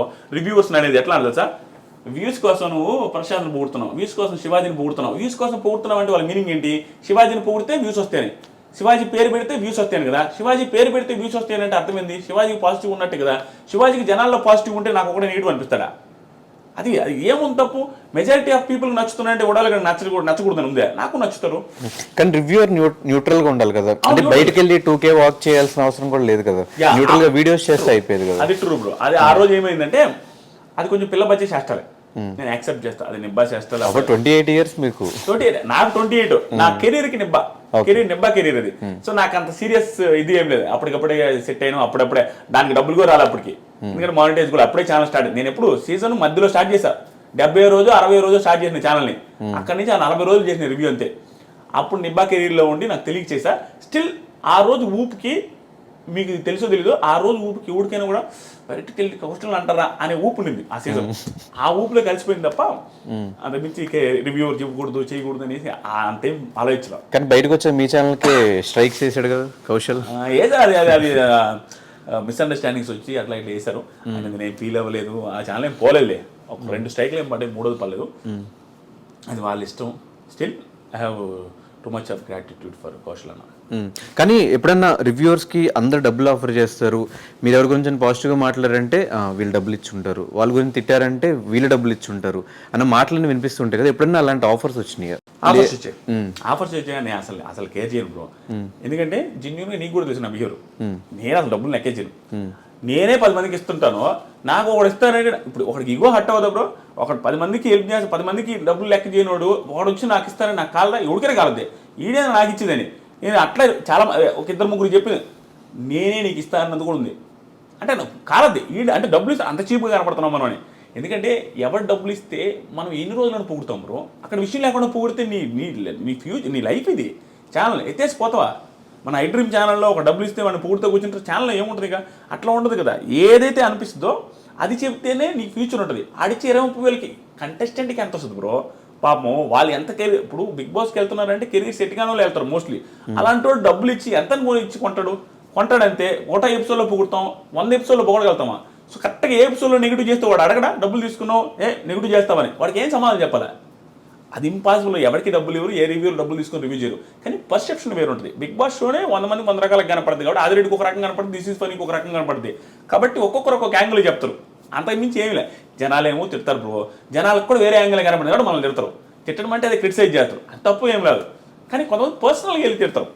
నన్ను తిట్టడమే కాదు, కంటెస్టెంట్స్ కానీ పర్సనల్గా తిట్టే మూర్ఖులు ఇంక వాళ్ళు సైకోలు అంతే. మొన్న ఏదో కారు అద్దాల బాల్ ఉంటారు చూడండి, ప్రశాంత్ పేరు అని చెప్పి, అలాంటి సైకోలు ఎలాగైతే ఉంటారో వేరే వాళ్ళ ఫ్యామిలీస్ని తిట్టేటప్పుడు బ్రో, ఒక నేను అమ్మాయిని తిట్టేటప్పుడు అడిగి వాళ్ళ అమ్మ గుర్తొస్తే ఎందుకు తిడతారు బ్రో? నేను ఎవరిని తిట్టాను బ్రో, ఎందుకు తెలుసా? నాకు మా అమ్మ అన్న మన అంటే ఇష్టం. ఎందుకు నేను వాడిని అమ్మ నా బూతు నేను తిట్టానంటే ఆ రిటర్న్ ఖచ్చితంగా మా అమ్మని తిడతాడు. మా అమ్మని ఎందుకు తిట్టించుకోవాలి బ్రో? నాకు ఆ ఫీలింగ్ ఉంటుంది, ఆ ఎదలకు ఉండదు. పర్సనల్గా నేను నా లైఫ్లో ఎప్పుడు ఏమన్నాను బ్రో, ఆఫ్ స్క్రీన్ అన్నాను, ఆన్ స్క్రీన్ వీడియోలు కూడా అన్నాను. ఎందుకంటే నాకు ఇష్టం ఉండదు బిగ్ బాస్ రివ్యూస్ అయితే. కానీ కారబ్దాల గురించి టాపిక్ తీస్తే ప్రశాంత్ ఇష్యూలో మేము ప్రశాంత్తో ఫైట్ చేసింది, ప్రశాంత్ మాతో ఫైట్ చేసినప్పుడు లాస్ట్లో మీరు ఒక వీడియో పెట్టి ఈ విషయం మీద క్లారిటీ అని చెప్పి ఒక వీడియో పెట్టారు. మాకు నిజంగా అర్థం కాల, ప్రశాంత్కి సపోర్ట్ చేశారా ఇటు మాకు సపోర్ట్ చేస్తున్నారా అనేది క్లారిటీ లేదు. ఒకసారి నాకు ఆ క్లారిటీ ఇచ్చేస్తే ఎవరికి సపోర్ట్, అక్కడ ఎవరికి తప్పు, ఎవరిది తప్పు కాదు, క్లారిటీ ఇచ్చేస్తే నాకు కూడా హ్యాపీగా ఉంటుంది. ఇంటర్వ్యూ చేసి మేము ఎక్కడ చేసాం? మేము తన గేమ్ గురించి మాట్లాడితే తను నెగిటివ్ చేసినట్టు. గేమ్ గురించి మేము ఎక్కడ మాట్లాడలేదు, స్టోరీస్ పెట్టాం, గేమ్ గురించి ఎక్కడ మాట్లాడాలి. మేము చెప్పింది, మేము ఆ రోజు ఫీల్ అయిన విషయం చెప్పాం. ప్రశాంత్ జెన్యున్ గానే గేమ్ ఆడాడు, కానీ ఆ రోజు మేము ఫీల్ అయిన విషయం మాత్రమే పెట్టాం. డైరెక్ట్ చెప్తాను, ఫీల్ అయ్యారు అన్నారు కదా, ఆ రోజు వీడియోలో కవర్ చేయలేదు. కానీ యాంకర్ శివబ్రో ఉన్నారు కదా నాకు, ఆయన బిగ్ బాస్ కంటెస్టెంట్, ఎంతమందికి ఇచ్చారు ఇంటర్వ్యూలో? ఆయన ఎవరికి ఇవ్వలేదు. మరి ప్రశాంత్ ఎందుకు ఇవ్వాలి? శివ ఇవ్వకపోయినా అడిగిన వాళ్ళందరికీ ప్రాపర్గా ఆన్సర్ చెప్పాడు. ఇప్పుడు ఇవ్వదలుచుకోలేదు, అగ్రిమెంట్ ఉందని కొంతమంది చెప్పాడు. అబద్ధమైనా అవ్వచ్చు, అగ్రిమెంట్ ఉందండి నేను ఇవ్వలేను అని చెప్పొచ్చు, అలా ఇంకోటి ఏమైనా చెప్పొచ్చు, రేపిస్తే ఎల్లుండిస్తే నెక్స్ట్ వీక్ ఇస్తుందని చెప్పొచ్చు. అంతేగాని మా పొలానికి రా ఇలాంటి మాటలేం శివ మాటలు. ఒకవేళ మాట్లాడితే శివ అది కూడా తప్పే. ఓకే, నేను అదే చెప్పాను, డీలింగ్ నేను అది చెప్పాను. నేను కూడా నా వీడియోలో, నేను ఇప్పుడు ఆ వీడియో క్లారిటీ ఇస్తాను. నేను ఆ వీడియోలో కూడా చెప్పింది ఏంటి, ప్రశాంత్ మీడియా వాళ్ళు ఏదైనా నిజంగా ఏదో ఒక బూత్ తిట్టారనగా ఆ తిట్టునుంటే తప్పే అని చెప్పా. కానీ దానికి ప్రూఫ్ లేదు, నాకు ప్రూఫ్ ఉన్నట్టే మాట్లాడండి. అదేవిధంగా ఇది కూడా చెప్పాను, నేను న్యూట్రల్గా చెప్పాను, మీకు అనిపించవచ్చు, ఉన్నది చెప్పా. నీతో ఉన్న పరిచయానికి శివబ్రోతో ఉన్న పరిచయానికి వీళ్ళిద్దరు అంత ఓవర్ చేసి అంత చేసే మెంటాలిటీ కాదు. ఎందుకంటే నేను కూడా ఇంటర్వ్యూలో నేను ఏం చేయలేదు, ఈవెన్ యాంకర్ శివ కూడా అడిగాడు, నేను ఏం చేయలేదు. ఆయన మైండ్ సెట్ ముఖం మీద అట్లా అంటాడు, కానీ మరీ గ్రడ్జ్ పెట్టుకుని ఒక ఇంటర్వ్యూ కోసం చేసే చీప్ మెంటాలిటీ. ఎందుకంటే 2-3 సార్లు కలిసాను, నాకు తెలుసు. అదే చెప్పినా, ఉన్నది చెప్పినా కాబట్టి మీకు అనిపించలే Dhanush waste candidate, Shiva waste candidate అంటే మీకు బాగా అనిపించేది రివ్యూ. కానీ అది కాదు, కానీ నాకు ఆ వీడియో పర్టికులర్ ఆ వీడియో చూసిన తర్వాత ఆదిరెడ్డి ఏమన్నా రివ్యూస్ కూడా న్యూట్రల్గా చెప్తాడా, అటు కర్ర విరగకూడదు పాము చావకూడదు అనే సామెతను ఏమన్నా బాగా పట్టుకుని ఉన్నాడా అని ఒక అనిపించింది. నిజమేనా? అది నిజం కాదు బ్రో. ఏంటంటే ఎవరు అవుదన్నా కాదన్నా అంటే నేను ఓవర్గా చెప్పుకునేది ఏం లేదు. నేను అసలు ఎప్పుడు చెప్పుకోను. నేను ఎప్పుడైనా నా దగ్గర టాలెంట్ లేదని చెప్తాను, నాకంటే బాగా రివ్యూస్ చెప్పుకోవాలని చెప్తాను. కానీ నా అదృష్టం కొద్దీ జనాలు అభిమానిస్తున్నారు కాబట్టి టాప్ రివ్యూ ఛానల్ ఎక్కువ వ్యూస్ వచ్చేది మందే. సో నా రివ్యూస్ని అందరూ చూస్తుంటారు కాబట్టి ఏది మిస్ చేసినా నన్ను వేసుకుంటారు. అది తెలుసు కాబట్టి నేను ఏది మిస్ చేయను. అది ఏది మిస్ చేయకుండా చెప్తున్నప్పుడు ఏమనిపిస్తుంది అంటే అన్ని యాంగిల్స్ కవర్ చేయడం వల్ల న్యూట్రల్ అనిపిస్తుంది. ప్లస్ కర్రా విరగదు పాము జావదన్న ఫీలింగ్ వస్తుంది. దానికి నేను ఏం చేయమంటారు, నేను అన్ని యాంగిల్స్ కవర్ చేస్తా, రెండు వైపులా మాట్లాడతా. సో ఓవరాల్గా ఈ సీజన్ 7 రివ్యూస్ ఎలా అనిపించినాయి బ్రో? మొత్తం డ్రామా, మొత్తం బిగ్ బాస్ అయ్యేంత వరకు ఒక డ్రామా, అయిన తర్వాత ఇంకో డ్రామా. అదే అడదాం అనుకున్నా బ్రో. నాకు రివ్యూస్ వచ్చారు బ్రో. సింపుల్గా ఈ 6 సంవత్సరాల రివ్యూస్ 6 సీజన్ రివ్యూస్కి నాకు వచ్చిన 3 లక్షల సబ్స్క్రైబర్లు అయితే ఈ సీజన్గా 3 లక్షల కంటే ఎక్కువ వచ్చారు సబ్స్క్రైబర్లు. ఈ 6 సీజన్స్ మొత్తం మీద వచ్చిన డబ్బులకి ఈ సీజన్ అంత డబ్బులు వచ్చినాయి. ఒక్క స్టేట్మెంట్స్ చెప్పినాయి. అది చాలా హ్యాపీ నాకు. దాని వరకు అంతే స్ట్రగుల్ ఉంది, అంతే కష్టం ఉంది. అది అంత పక్కన పెడితే మీరు అడిగారు చూసారా డ్రామాని, సీజన్ మొత్తం మీద జరిగింది గుర్తుండదు ఎవరికి. ఈ డ్రామా లైఫ్ లాంగ్ గుర్తుండిపోద్ది. ఏదైతే ఆ drama in the sense Prashant ఏదో చేసిన డ్రామా అని కాదు, ఆ సిచ్యువేషన్ డ్రామా అంటున్నా. ఆ పోలీసులది కానీ, ఆ కేసు కానీ, ఆ హంగామా కానీ, సోషల్ మీడియాలో హైప్ అయింది కానీ అది అందరికీ గుర్తుండిపోద్ది. ప్రశాంత్ వాళ్ళ ఫ్యామిలీకి జీవితాంతం అది గుర్తుంటుంది, చూసే ప్రేక్షకులకు గుర్తుంటుంది. కానీ ఏంటంటే అది ప్రశాంత్కి పాజిటివ్ ఎవరు నా దృష్టిలో. ఎందుకంటే ఎవరికైనా కనీసం అనిపించేది ఏంది, ఏం మర్డర్ చేశారంటారు పాపం, తప్పే అది. తప్పు పోలీసులు శిక్ష చేస్తారు అంతే. కానీ దాన్ని గుర్తుపెట్టుకుని ప్రశాంత్ని ఏదో ఇది చేసే అంత మిస్టేక్ కాదనేది నా ఫీలింగ్. ఇప్పుడు మీరు చెప్పండి. అయితే అది ఎందుకు ప్లస్ అనిపించిందంటే చూసి ఎవరికైనా అనిపించుంటుంది బ్రో, ఎంత ప్రశాంత్ హీటర్కైనా ఎవడో సైకోలకు తప్ప పాపం రా మరి అరెస్ట్ చేసేసరికి అనిపిస్తుంది కదా పాపం, గెలిచేసి వచ్చాడు పాపం, పోవాలనుకో గెలిచేసి వచ్చినప్పుడు ఆ ఆనందం లేకుండా పోయింది కదా పాపం అని పాపం అని ఎవరికైనా అనిపిస్తుంది. నీకైనా అనిపించుంటుంది, శివకైనా అనిపిస్తుంది. ఈవెన్ వాళ్ళ ఫాదర్ వాళ్ళ మదర్ వీడియోస్ చూసినప్పుడు ఇంటి దగ్గర నుంచి లాక్కొచ్చిన బయటకు పడుకొని ఉంటాడు అలా ఎవరికైనా అనిపిస్తుంది అది అంతలా బయటకినా. సో అది అతనికి మంచిదే జరిగింది. అది ఆ డ్రామా ఆ సిచ్యువేషన్స్ అన్ని కూడా అతనికి మంచిదని నా ఫీలింగ్. నేను మాట్లాడినప్పుడు కానీ ప్రశాంత్ నేను మాట్లాడినప్పుడు నాకు అర్థం ఏంటంటే ఇన్నోసెంట్ అబ్బా మనిషి, నిజంగా ఇన్నోసెన్స్ ఇన్ ద సెన్స్ మాట్లాడిన చేత కాదు. ఎందుకంటే ఇప్పుడు ఒక్కొక్కరికి వొకాబులరీ యాడ్ నుంచి వస్తుంది బ్రో, పెరిగిన నేచర్ని బట్టి వస్తుంది. ఎక్కడ పెరిగామో దాని తగ్గట్టు ఆ మాటలు ఆ ఇది వస్తుంది. ప్రశాంత్ పల్లెటూరు నుంచి వచ్చిన పర్సనాలిటీ, పెద్దగా మాటలు రావు, మాట్లాడడమే ఎక్స్ప్రెస్ చేయలేడు. అంతకుమించి మిగతా అంతా ఓకే మనిషి. నేను మాట్లాడినంటే నాకు అర్థమైంది, ఒకసారి 2 సార్లు మాట్లాడినా బాగానే ఉన్నాడు. ఒక్కొక్క సిచ్యువేషన్ బట్టి బ్రో మనిషి ఆ క్రౌడ్ని చూసి అది ఇది ఓవర్ ఎగ్జైట్ అయి ఉంటాడు, అంతకుమించి ఏం లేదు. అండ్ శివాజీ గారు రీసెంట్గా బయటకు వచ్చిన తర్వాత ఒక ఇంటర్వ్యూలో ఒక మాట అన్నారు, బిగ్ బాస్ తనకి ఇష్టమైన వాళ్ళని నేను గారెలు చేసినా కూడా నన్ను పట్టించుకోలేదు, ఒక పర్సన్ ఉన్నాడు ఆ పర్సన్ లేపుతానే ఉన్నాడు సీజన్ అయ్యే వరకు, నువ్వు అది చేసావు ఇది చేసావు ఆ పర్సన్ అమర్, అందరికి క్లారిటీ. సో ఆ ఒక పర్టికులర్ ఇంటర్వ్యూ ఆ బిట్ మీద వాట్ ఈస్ యువర్ ఒపీనియన్? నిజంగానే ఒక ఫేవరిజం ఉంటుందా బిగ్ బాస్లో కంటెస్టెంట్ మీద? ఫేవరిజం ఉంటుందా అంటే బిగ్ బాస్ స్క్రిప్టెడ్ కాదు బ్రో. ఈ పాయింట్కి డైరెక్ట్గా ఆన్సర్ వస్తుంది. బిగ్ బాస్ స్క్రిప్టెడ్ కాదు, కానీ ఒక షో పెట్టినప్పుడు ఇంటర్వ్యూ స్క్రిప్టెడ్ కాదు మంది. కానీ ఇంటర్వ్యూ ఇంట్రెస్టింగ్ ఉండడం కోసం మీరు ముందే ప్రిపేర్ చేసుకుంటారు క్వశ్చన్లు. దాన్ని స్క్రిప్టెడ్ అంటే ఎట్లా నాకేం చెప్పరు. అయినప్పటికీ కూడా దాన్ని ముందే చెప్పేశారు, ముందే రాసుకున్నారు. అంటే ఇంటర్వ్యూ బాగా రావడం కోసం ప్రిపరేషన్ జరుగుతుంది చూసారా.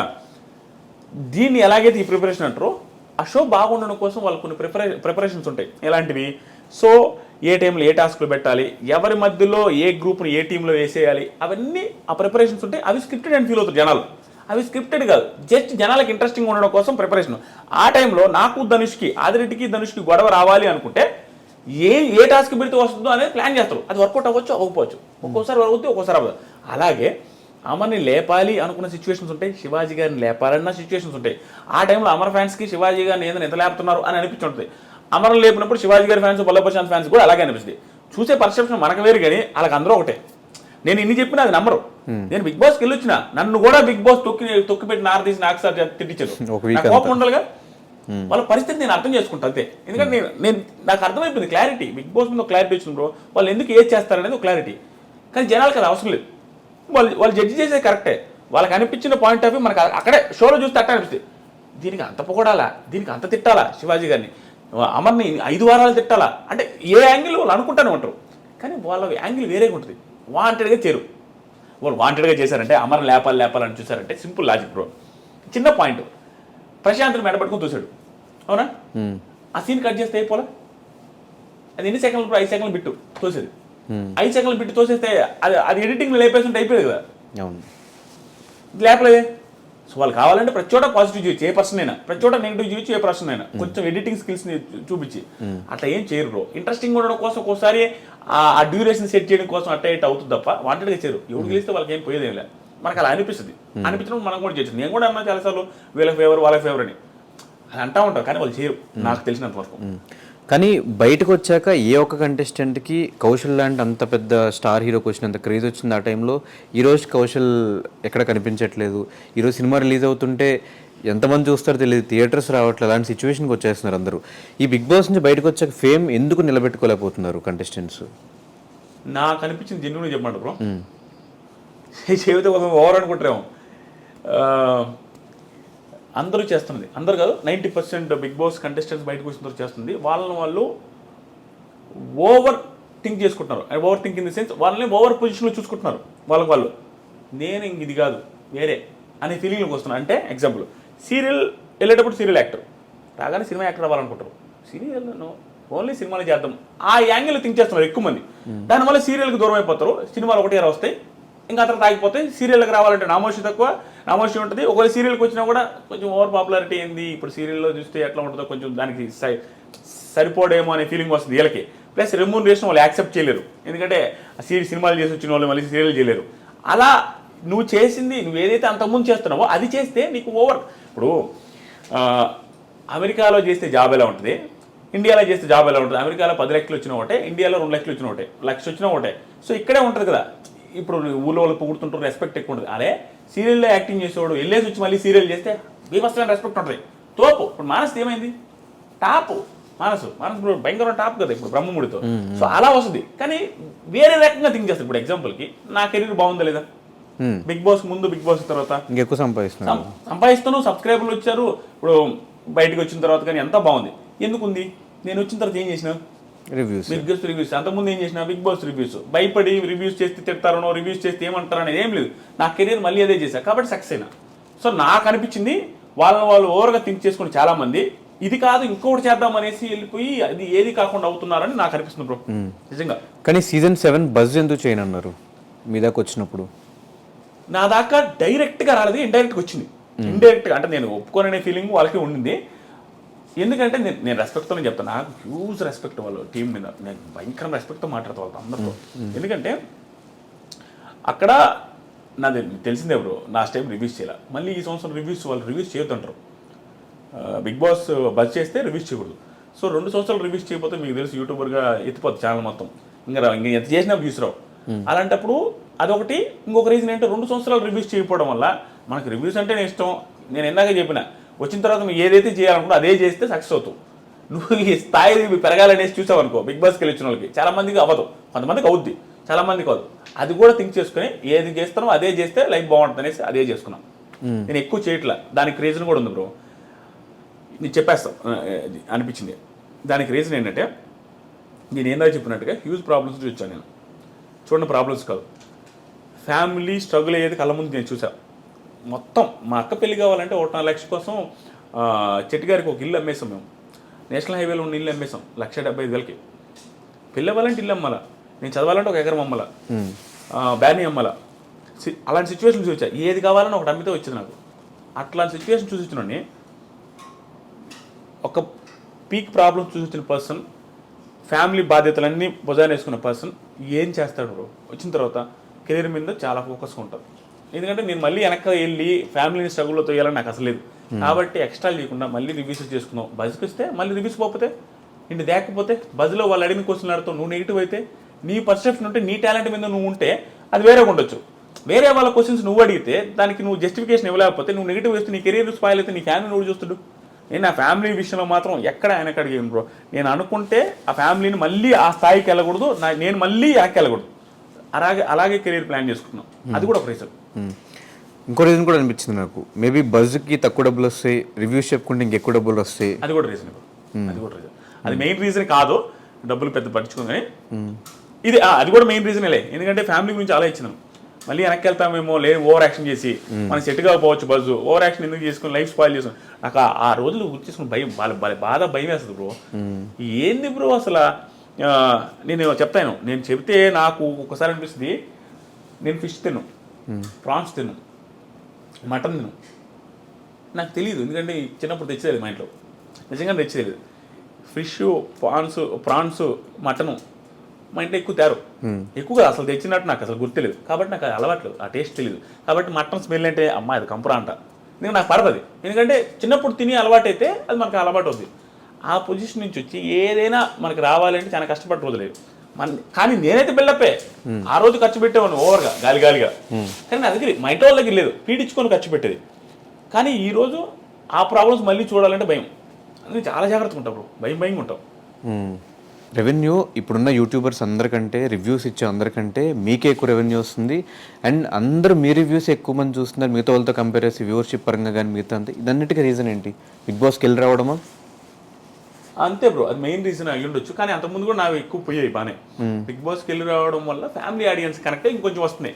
దాంతోపాటు ఏంటంటే బ్రో, నాది నెల్లూరు స్లాంగ్ కొంచెం జనాన్ని కనెక్ట్ చేస్తేమో అనుకుంటా. దాంతోపాటుగా నేను నార్మల్గా మాట్లాడేస్తా బ్రో. ఇంకా దానికి స్క్రిప్ట్ అనుకోవడం ఏముండదు, నాకు అనిపించింది మాట్లాడతా. ఒకసారి అయితే కన్ఫ్యూజ్ అయ్యి వెనక్కి వెళ్ళి ముందుకు వచ్చి ఏదైతే చేస్తుంది నేనే, అది హార్ట్గా చేయను, నాకు తెలియకుండా వచ్చేస్తుంది. ఎందుకంటే సింగిల్ టేక్ వేసేస్తా ఉంటా. మేబీ అది ఆ న్యాచురాలిటీ నచ్చిందేమో. ప్లస్ అన్ని పాయింట్స్ టచ్ చేస్తా, న్యూట్రల్గా చెప్తాను. ఒక్కరినే చెప్పను, ఒకరినే ఇది ఏం కాకుండా. మోస్ట్లీ నేను నాకు తెలిసిన వాళ్ళు పోయినా కూడా నేను పాజిటివ్గా చెప్పాలని, నెగిటివ్గా చెప్పాలని ఏముండదు. నాకు అనిపించింది చెప్పేస్తాను జెన్యున్గా.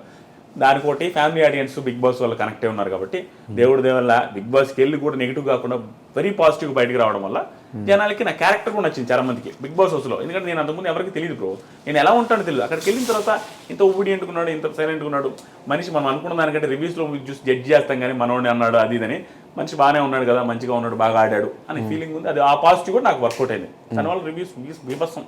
నేను లాస్ట్ టైం కంటే కూడా డబల్ వ్యూస్ అన్నిట్లో, అన్ని రకాల డబల్ వచ్చింది.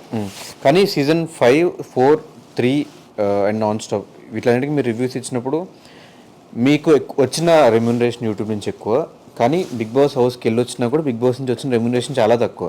అయినా కూడా బిగ్ బాస్కి ఎందుకు వెళ్ళారు? రివ్యూస్ చెప్పుకోవచ్చు కదా అదే ఇయర్ కూడా, ఎందుకంటే మీకు డబ్బులు అంటే చాలా ఇంపార్టెంట్ కాబట్టి రివ్యూస్ చెప్పుకుంటే అయిపోయేది కదా, ఎందుకు బిగ్ బాస్కి వెళ్ళారు? అవును బ్రో, అదేంటంటే ఆ టైం ఎట్లా ఉండిందంటే ఇది చాలా కంట్రవర్షియల్. అంటే ఇప్పుడు ఏమైందంటే ఆ టైంలో వాళ్ళు నన్ను అడిగినప్పుడు మనకి ఎట్లా ఉంటుంది బ్రో, రివ్యూస్ చేస్తున్నాము బిగ్ బాస్కి వెళ్ళాలని ఎవరికైనా ఉంటుంది బ్రో. రివ్యూస్ చేసేవాడు ప్రతి ఒక్కరికి బిగ్ బాస్కి వెళ్ళాలని ఉంటుంది. అది ఇది గెలవాలనే పాయింట్ కంటే అది ఎలా ఉంటుందో చూడాలని ఎక్సైట్మెంట్ అందరికీ ఉంటుంది. కానీ నెగిటివ్ అవుతావేమో, ఇందాక మీరు బజ్కి ఎలా భయపడ్డారు, ఒకవేళ బిగ్ బాస్కి వెళ్ళొచ్చిన తర్వాత నేను రివ్యూస్ చెప్తే ఆ రివ్యూస్ ఎలా తీసుకుంటారు ఆడియన్స్? అరే నువ్వు కూడా వెళ్ళావు కదా హౌస్లోకి. పోసుకున్నా బ్రో, వెళ్ళేటప్పుడు పోసుకున్నా, చాలా రోజులు ఆలోచించా. ఇది వాళ్ళకి వెళ్ళాలనే ఉద్దేశంతో ఇంటర్వ్యూలో నేను వచ్చేస్తాను, నాకు ఏ సంబంధం నేను వచ్చేస్తాను అని చెప్తున్నాను. కానీ ఓ మూలలో భయం, నేను సెలెక్ట్ అవుతున్నాను, సెలెక్ట్ అయ్యానని మెయిల్ వస్తుంది, మీరు రెడీ అవ్వచ్చు అని చెప్పినప్పుడు కూడా నో చెబుదామనే ఫీలింగ్ కూడా ఉండింది 50 to 60%. ఎందుకంటే అవన్నీ ఆలోచుకున్నా, ఒరే ఒకవేళ నేను ఫిజికల్గా స్ట్రాంగ్ కాదు, అలా లోపలికి వెళ్ళిన తర్వాత ఆడినా, కానీ నాకు భయం. ప్లస్ భయంకరమైన ఇంట్రోవర్ట్ నేను. అమ్మాయిలు ఫేసే చూడను. నేను అసలు అమ్మాయిలు నాకు ఎదురుకుంటే మనం ఫేస్ చూస్తుంటే వాళ్ళు ఇంకేదైనా తప్పుగా అనుకుంటారేమో అనేసి నేను అసలు చూడను. ఇలా అన్నాం, ఇలా మాట్లాడుతూ ఉంటాను. అలాంటి పర్సన్ నేను అక్కడికి వెళ్ళిన తర్వాత వాళ్ళతో మాడకపోతే ఇంకెట్ట వర్కౌట్ అవుద్దని నాకు తెలుసు, నేను నెగిటివ్ అయిపోతాను, కెరీర్ స్పాయిల్ అవుద్దని భయపడి. కానీ ఒక మూలలో బిగ్ బాస్ మీద నేను ఇష్టం డామినేట్ చేసేసింది బ్రో. 1 వీక్ ఉండి వచ్చినా చాలు, తర్వాత మళ్ళీ రివ్యూస్ ఏదో ఒకటి చేసి నా తప్పులన్నీ ఒప్పేసుకుందాం, నేను నా వల్ల కాదు, నేను ఓన్లీ రివ్యూస్లో పని చేస్తాను, నేను ఆడలేను అని చెప్దాం అనుకున్నాను. నా వల్ల కాదులే, ఏముంది మన చేతుల్లో లేదని. కానీ 1 వీక్ అయినా ఉండేసి వద్దాం అనేసి గట్టిగా అనుకున్నాం. అంటే అదొక సక్సెస్ ఇలా ఫీల్ అయ్యా. ఏమరా రివ్యూస్ చెప్పినాము, మేము బిగ్ బాస్కి వెళ్ళి వచ్చాము, మాకు ఊరికే వస్తుంది బిగ్ బాస్ ఛాన్స్ అనే ఫీలింగ్ ఉంటుందా అనే ఫీలింగ్లో ఉన్నా. కానీ ఆ భయం అయితే ఉండింది. కానీ అక్కడికి వెళ్ళిన తర్వాత ఏంటంటే నువ్వు 1 వీక్ ఉంటే బ్రో బిగ్ బాస్ హౌస్లో భయంకర కాన్ఫిడెన్స్ వస్తుంది. తెలియకుండా నేను ఆంజనేయ స్వామి దూరినంత, అంటే బలం లేనివాడి కాడ కూడా బలం వస్తుంది, బలపరిచిన తిట్టాడు అట్లా వస్తుంది. ఎందుకంటే అక్కడ కాన్ఫిడెన్స్ వచ్చేస్తుంది మనకి. ఇప్పుడు ఇంకా బాగా ఏదో డౌన్ నుంచి వస్తుంది చూసినా, వాడికి వచ్చే కాన్ఫిడెన్స్ వేరే, ప్రశాంత్ లాగా నాకు వచ్చినట్టుగా. ఏం తెలుసా, ఆడికి అది పెద్ద ఛాన్స్, వాడికి పోయేదిలే ఇంకేమి. 2వ వారానికి వచ్చేసిన పోయేదేమిలే, 3వ వారానికి వచ్చేసిన పోయేదిలే. ఎందుకంటే వాడికి అది అంతా బోనస్సే, ఏదొచ్చినా బోనస్సే. 1 వీక్లో వెళ్ళిపోతే ఆదిరెడ్డి 1 వీక్లో వస్తే ఎవడు కూడా ఫీల్ అవుతాడు, షాక్ అయ్యేదేముంది, ఆదిరెడ్డికి ఏముందిరా 1 వీక్లో వస్తాడు, వాడికి నెగిటివ్ అందరినీ అన్నాడు రావాడు అనుకుంటారు. ఆ కాన్ఫిడెన్స్ ఉండేది కాబట్టి మనకు పోయేది ఏమిలే అని కొంచెం హ్యాపీ. ఇంక వచ్చే వారాలను బోనస్ అని స్ట్రగుల్ లేకుండా, స్ట్రెస్ లేకుండా ఆడా. కానీ ఒక రివ్యూవర్గా మీరు హౌస్లోకి వెళ్ళినప్పుడు మీతో పాటు ఉన్న మిగతా రివ్యూవర్స్ అందరూ బయట నుంచి నెగిటివ్ రివ్యూస్ ఇచ్చారు మీ మీద చాలా ఎపిసోడ్స్. సో అవన్నీ మీరు యాక్సెప్ట్ చేస్తారు? యాక్సెప్ట్ చేయను, నేను యాక్సెప్ట్ చేయను. అలాగే ప్రతి కంటెస్టెంట్ కూడా వచ్చిన తర్వాత యాక్సెప్ట్ చేయను, నేను చేయను. అలాగే ప్రతి కంటెస్టెంట్ కూడా వచ్చిన తర్వాత ఏం చేస్తాను తెలుసా, ఆ రివ్యూవర్ ఈ రివ్యూవర్ అట్లా చేశారంటారు, నేను ఆ పాయింట్ కాదు, నా పర్సెప్షన్ వేరే అంటాడు. నిజం, అది నా పర్సెప్షన్ నిజంగానే వేరే. అక్కడికి వెళ్ళి ఏ కంటెస్టెంట్ తప్పు చేయడు బ్రో, ప్రతి దానికి జస్టిఫికేషన్ వాళ్ళ దగ్గర ఉంటుంది. కానీ అవన్నీ రివ్యూవర్కి అనవసరం.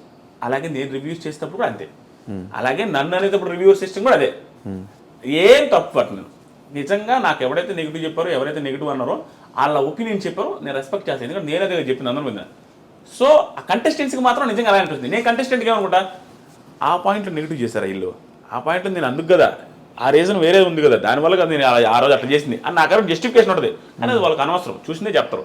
చూసింది చెప్పడంలో తప్పేం లేదు, నేను అదే తప్పు పట్టను, అదే వాళ్ళు మాట్లాడే చేశారని వాడినాం. బిగ్ బాస్కి వెళ్ళి వచ్చిన తర్వాత ఒకప్పుడు నేను కొన్ని రివ్యూస్ తప్పుగా చెప్పానేమో అన్న ఫీలింగ్ వచ్చిందా? వచ్చింది బ్రో. ఎందుకంటే వచ్చింది కానీ దానికి ఏం చేయలేము బ్రో, వాళ్ళు చూపించింది చెప్పాలా. ఎక్కడ వచ్చింది చెప్పంటారా, యాంకర్ రవి ఉన్నారు చూసారా. నెక్స్ట్ క్వశ్చన్ అదే, యాంకర్ రవి కేసు పెట్టాడు మీ మీద, రివ్యూవర్స్ అందరి మీద పెట్టాడు, కానీ మీరు ఒక్కళ్ళు ఎందుకు సారీ చెప్పారు? అంటే యాంకర్ రవి అంటే భయపడ్డారా కేసు పెట్టిన వెంటనే?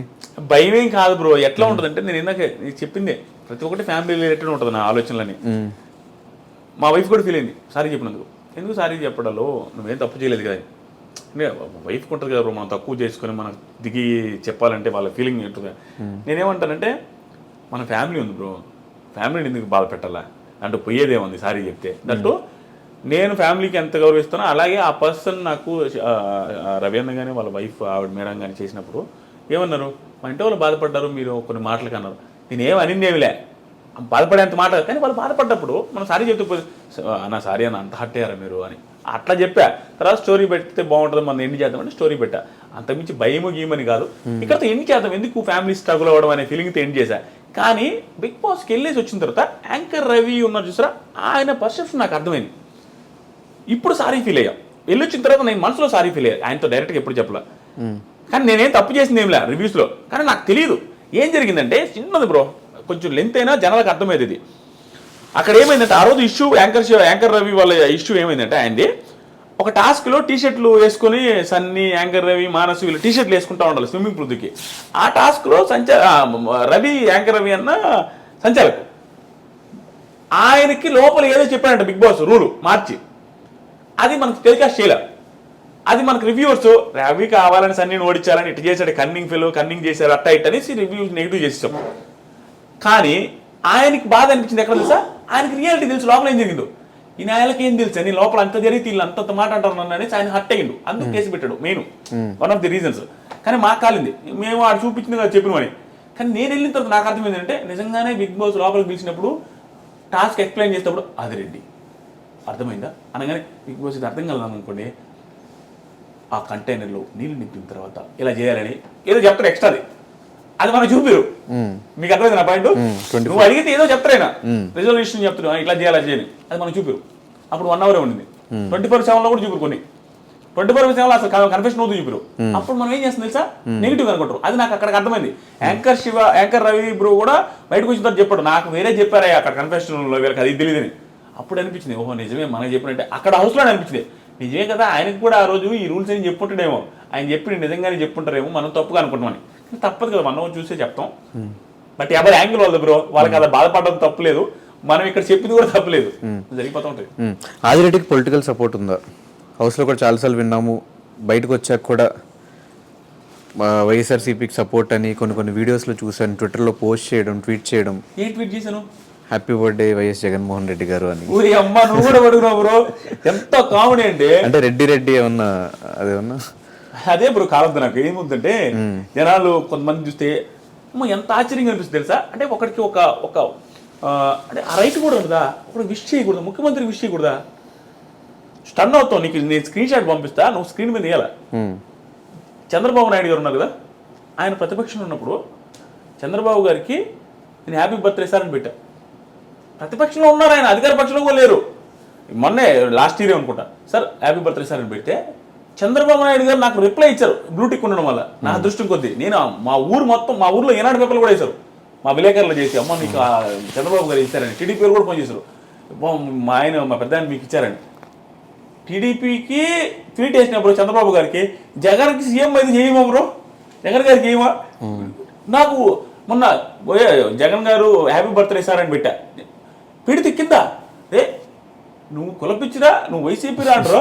నేను అప్పుడు వెంటనే ఒరే చంద్రబాబు గారికి కూడా చెప్పినారు, ఆయన రిప్లై కూడా ఇచ్చారా అలాంటి వాళ్ళకి రిప్లై ఏడిస్తాం, ఆ స్క్రీన్ షాట్ పెడదాం అనుకున్నా. ఇంక వదిలేసిన, ఇంక ఎక్స్ప్లెయిన్ చేసిన ఎందుకు బ్రో, నీకు ఆ స్క్రీన్ షాట్ పంపిస్తే వేయండి. సో బేసిక్గా వాళ్ళు అనుకోవడంలో కూడా తప్పలేదు, ఎందుకంటే మీకు కూడా ఆయన అంటే చాలా ప్రేమ ఉంది అని చెప్పి నాకు అనిపించింది. ఎందుకంటే ఆయన ఫ్యామిలీ అంటే మీరు ఎప్పుడు రెస్పెక్ట్గా చూస్తారు. లాస్ట్ టైం ఎప్పుడో ఒక పోస్ట్ చూసారు రాజశేఖర రెడ్డి గారి గురించి, ఒక పెద్ద ట్వీట్ చేశారు మీరు.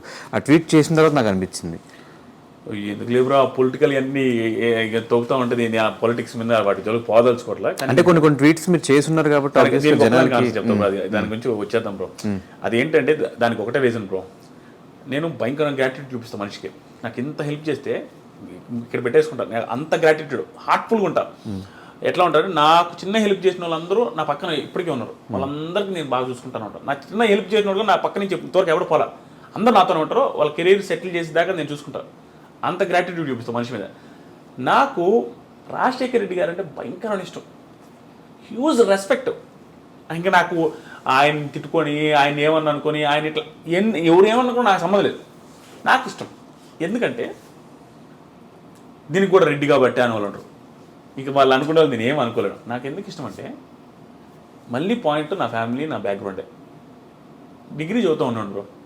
డిగ్రీ చదువుతూ ఉంటే నేను మానేసాను, గాలి తిరుగుతూ ఉన్నప్పుడు థర్డ్ ఇయర్లో మానేసా డిగ్రీ. మా నాన్న వాళ్ళు బాధ, హోటల్లో నేను పని చేసుకున్నా, ఇంకా 1-2 months హోటల్లో పని చేసుకుంటా, అవి తుడుచుకుంటా ఉన్నా. ఆ టైంలో మా ఇంట్లో ఫైనాన్షియల్ సిచ్యువేషన్ బాగాలేదు. నేను చదువు ఆపేసి మందులు కంపెనీలో పని చేద్దామని, ఎంత దరిద్రం అంటే నేను ఎన్ని ఫేస్ చేసిన అంటే, పేపర్ మీద అప్పట్లో క్లాసిఫైడ్స్ అనేవి వస్తాయి, క్లాసిఫైడ్స్ ఈ ఏనాడు పేపర్లో, అంటే జాబులు పడే దాని మీద వస్తాయి అనమాట. జాబులు పలానా జాబ్ ఉంది, ఈ నెంబర్ కాంటాక్ట్ అవ్వండి. ఆ జాబులు చూసి అంటే ఇదే పెద్ద తోపు అనుకుంటున్నా, ఇంటర్మీడియట్ మీదే ఒక జాబ్ వస్తుందిలేని. ఆ జాబ్లో హైదరాబాద్లో ఒక మందుల కంపెనీలో మీరు పనిచేస్తే ఇంత ఇస్తామని వస్తే దానికి కాల్ చేస్తే రమ్మన్నారు. అడిగిన తర్వాత 1000 రూపాయలు ఖర్చుకోవడం నన్ను జాబులు వేశారు బ్రో. అదేదో మందులు తయారు చేసే కంపెనీలు వేసి ఒక్కరిని చూసినట్టు చూస్తారు. అందరినీ పచ్చిబూతులు చుట్టేది, మెడలు పట్టుకుని తోసేది, వర్క్ చేయమని. అలాంటి దగ్గర పనిచేసిన ఒకరోజు నైట్ పనిచేసి ఇంకా ఎగురుకుండా భయపడి భయంకరంగా ఇంకా ఆ రోజుతో వెంటనే ఇంటికి వచ్చేసాను. మళ్ళీ ఒరుగుపాడు వచ్చి అక్కడ చదువుకుంటా అని చెప్పాను. దానికి ముందు చదువుకోరా ఎంతమంది, ఏం మనిషి రా, డిగ్రీ థర్డ్ ఇయర్లో ఇంత డబ్బులు పెడితే అప్పుడు మానేసినంటే నేను చదవనని చెప్పిన. మళ్ళీ చదువుకోనాటికి చదువుతా అని చెప్పాను. నేను బీటెక్ చదువుతాను, డిగ్రీ చదవనని చెప్పిన. బీటెక్ చదువుతానంటే బీటెక్ చదవనాటికి డబ్బులు ఎక్కడ వస్తాయి? 30,000 36,000 ఉండేది అప్పుడు. 4 సంవత్సరాలకి దాదాపు 1,50,000 అంటే మా దగ్గర అంత సీన్ లేదు అప్పుడు. అప్పులు కట్టుకున్నట్టుకు లేవు. అప్పులు ₹1 మా దగ్గర వచ్చేయే మాకు సరిపోతున్నాయి. మా అన్న పెళ్ళిళ్ళకైన అప్పులు, మా అక్క పెళ్ళికైన అప్పులు తీర్చడం సరిపోతుంది. అక్కడ బ్యాంకులో లోన్స్ అసలు అట్లానే ఉన్నాయి. అలాంటి సిచ్యువేషన్లో బీటెక్ డబ్బులు పెట్టారు. అంత క్రిటికల్ సిచ్యువేషన్లో నాకు ఫీజు రీయింబర్స్మెంట్ వచ్చింది. అది ఎట్లా వచ్చిందంటే, అది అందరికీ వచ్చిందో లేదో నా అదృష్టం తెలియదు. నాకు దాని గురించి కూడా సబ్జెక్ట్ మీద నాలెడ్జ్ లేదు. ఫీజు రీయింబర్స్మెంట్ నాకు వచ్చింది. నేను ఎంసెట్ కూడా రాయాలి, అసలు సంబంధం లేదు. నాకు 8,000తో వచ్చింది బీటెక్. 8,000తో నా నియర్ బై కాలేజీలో ఇంజనీరింగ్ చేస్తే 8,000 32,000 నా బీటెక్ అయిపోయింది. నాకు బీటెక్ చేసే సీనే లేదు. నేను డిగ్రీ జాయిన్ అయింది నాకు డబ్బు లేక. మళ్ళీ డిగ్రీ మానేసిన తర్వాత బీటెక్ జాయిన్ అయినా బ్రో. అందరు నా ఫ్రెండ్స్ అందరూ బీటెక్ బ్రో. నా దగ్గర డబ్బులు లేక డిగ్రీ జాయిన్ అయినా, నా పరిస్థితి బాగాలేక.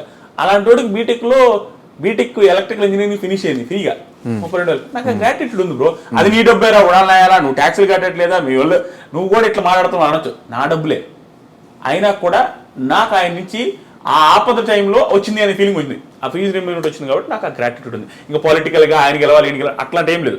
నాకు రాజశేఖర రెడ్డి గారు అంటే బీభత్సమైన గ్రాటిట్యూడ్, హెవీ గ్రాటిట్యూడ్. దానికి రీజన్ నేను చెప్పాను. సో ఈ యూట్యూబ్ రెవెన్యూస్ ఏంటి బ్రో? అంటే 39 లక్షలని ఒక స్టోరీ మంత్లీ పెడితే ఎన్ని కోట్లు 12 నెలలకి? నిజంగా 2 కోట్లు వస్తున్నాయా? 12 నెలలు కాదు బ్రో. నువ్వు కూడా ఎంత ఇట్టయితే నేనేం చెప్పాలా.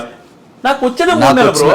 నాకు వచ్చిన నెల పేమెంట్ ఇదే అని చెప్పేసి ఒక వీడియో చూసాను నేను. ఒక నెలకి 39 లక్షలు వస్తుంటే మినిమం 30 లక్షలు వేసుకున్నా, సంవత్సరం అంతా అలాగే వస్తాయా? 3 నెలలే బ్రో. బిగ్ బాస్ రివ్యూ చేసి ఆ 3 నెలలు నా ఇంకా మా తర్వాత ఏముండదు, జీరో. ఆ 3 నెలల్లో వస్తుంది. ఆ 3 నెలలు ప్రతి నెల ఇట్లా వస్తుందని కదా. ఆ పర్టికులర్ మంత్ నాకు 39 లక్షలు వచ్చింది.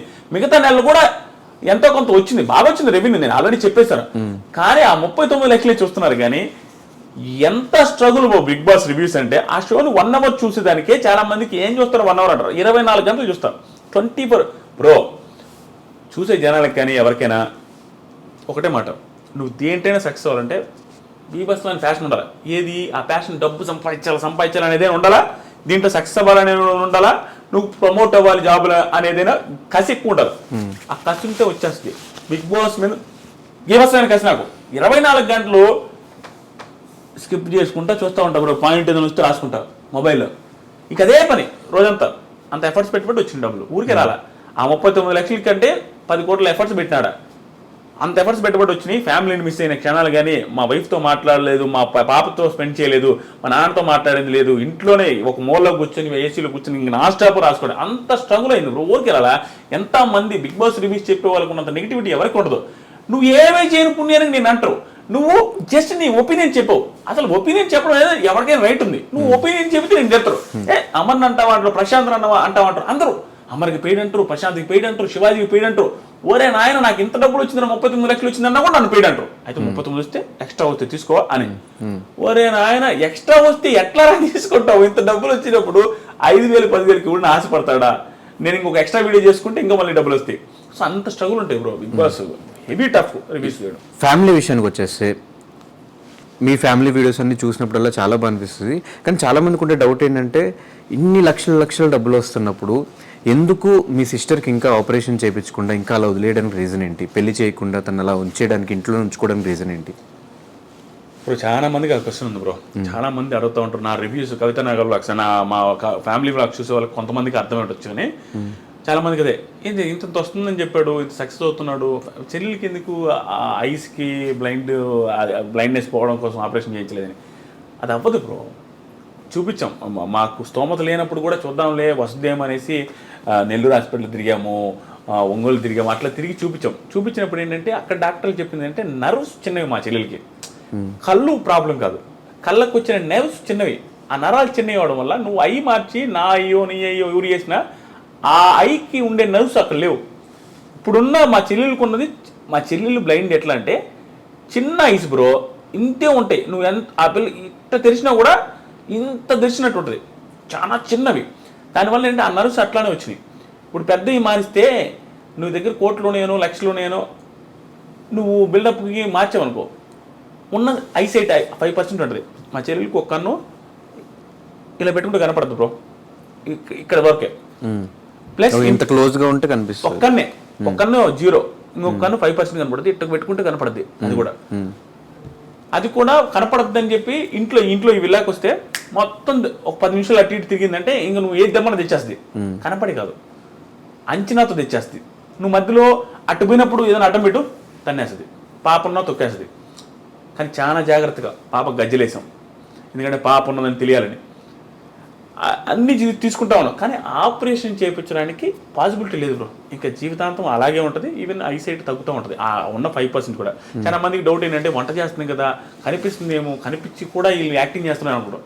జెన్యున్గా దగ్గర నుంచి చూస్తే గీత కూడా వచ్చింది కదా మా ఇంటికి, ఎవరికైనా అర్థమైపోద్ది. కళ్ళ ముందు చూస్తే మాత్రం ఆ పిల్ల కనిపించేంత కాన్ఫిడెంట్గా ఉంటుంది తప్ప కనపడదు. జస్ట్ వెరీ లైట్గా కనపడుద్ది, అది ఒక్కొక్కసారి అసలు కనపడదు. బయటికి వెళ్ళిన ప్రతిసారి నేను కవితను పట్టుకుని ఉంటుంది. దీనికి మాత్రం అప్రిషియేట్ చెప్పాల్సింది మా వైఫ్కి బ్రో. నేను ఏందాక చెప్పిన స్టోరీ ఏదైతే ఉందో 30 సంవత్సరాల పోయి 30 years టైంకి పెళ్లి కాని పొజిషన్ నుండి ఇంట్లో బ్లైండ్ పర్సన్ పెట్టుకున్న పర్సన్కి ఎంత బాధ ఉంటుందో ఆ పెళ్లి చేసుకునే అమ్మాయి నుంచి కూడా ప్రెసెన్స్ అంతే ఉంటుంది. మీ చెల్లెలు నా దగ్గర ఉండొద్దు, మీ చెల్లెలు కళ్ళు కనిపించిన పిల్లని నేను చూసుకోను, మీ నాన్న నా దగ్గర ఉండొద్దు. ఇవే కదా ఎవరిని పెట్టేది ఈ రోజుల్లో. 90% 95% లేడీస్ పెళ్లి చేసుకునే ముందు నేను నీతో ఉండాలా, మన ఇద్దరు హ్యాపీగా ఉండాలా, ఆ పిల్ల ఈ పిల్ల ఉండాలని పెళ్ళే చేసుకోరు.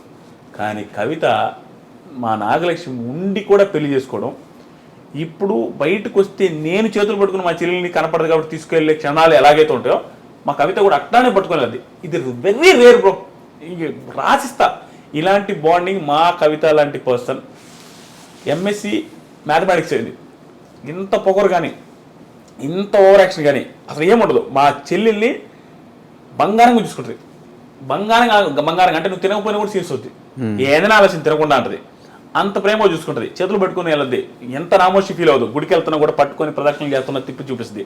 శారీ కట్టేటప్పుడు ఆ పిల్లకి అర్థం కాకపోతే ఈ దాంట్లో ఇష్టం ఏదండ వేయాలా ఏది వేయాలనేది చూసి వేస్తుంది. 1-2 సార్లు తీసేస్తుంది. చీర ఏదైనా ఉన్న ఐరన్ చేయమన్నా కూడా కొంచెం ముడతలు పెడితే చూసి చేస్తుంది. ప్రతి ఒక్కటి బ్రో. ఆడపిల్లల ప్రాబ్లం ఉంటుంది చూస్తారా, ఆ ప్రాబ్లమ్స్ అన్నీ కూడా దగ్గర నుండి చూసుకుంటుంది. ఆ పిల్ల నాకు ఆశ్చర్యం అనిపిస్తుంది. నాకు నా అదృష్టం బ్రో నిజంగా. లేకుండా ఉంటే ఎన్ని స్ట్రగుల్ వస్తాయంటే, నాకు ఫ్యామిలీ అంటే పిచ్చి బ్రో. మా నాన్న మా చెల్లెన్న ఇష్టం. అలాంటిది అర్థం చేసుకుని పిల్లం వచ్చింటే నేను ఎన్ని లక్షలు సంపాదించిన లైఫ్లో హ్యాపీనెస్ ఉండదు. ఏముంటుంది, నీ చెల్లెలు నాకు ఆడొద్దు, మీ నాన్న నాకు ఆడొద్దు అంటే నేను ఏం చేయగలను, నాకు హ్యాపీనెస్ ఉండదు. ఎందుకంటే నాకు ఫ్యామిలీ అంటే ఇష్టం. నేనుగా వదలలేను బ్రో. కొంతమంది ఎదవలు మూర్ఖులు, నేను ఈ పాయింట్ వచ్చింది కూడా చెప్తా, ఎలా బ్రో పేరెంట్స్ని వదిలేస్తారు? ఎలా బ్రో? ఎంత ఎదవలైనా చూసుకోవాలి కదా బ్రో.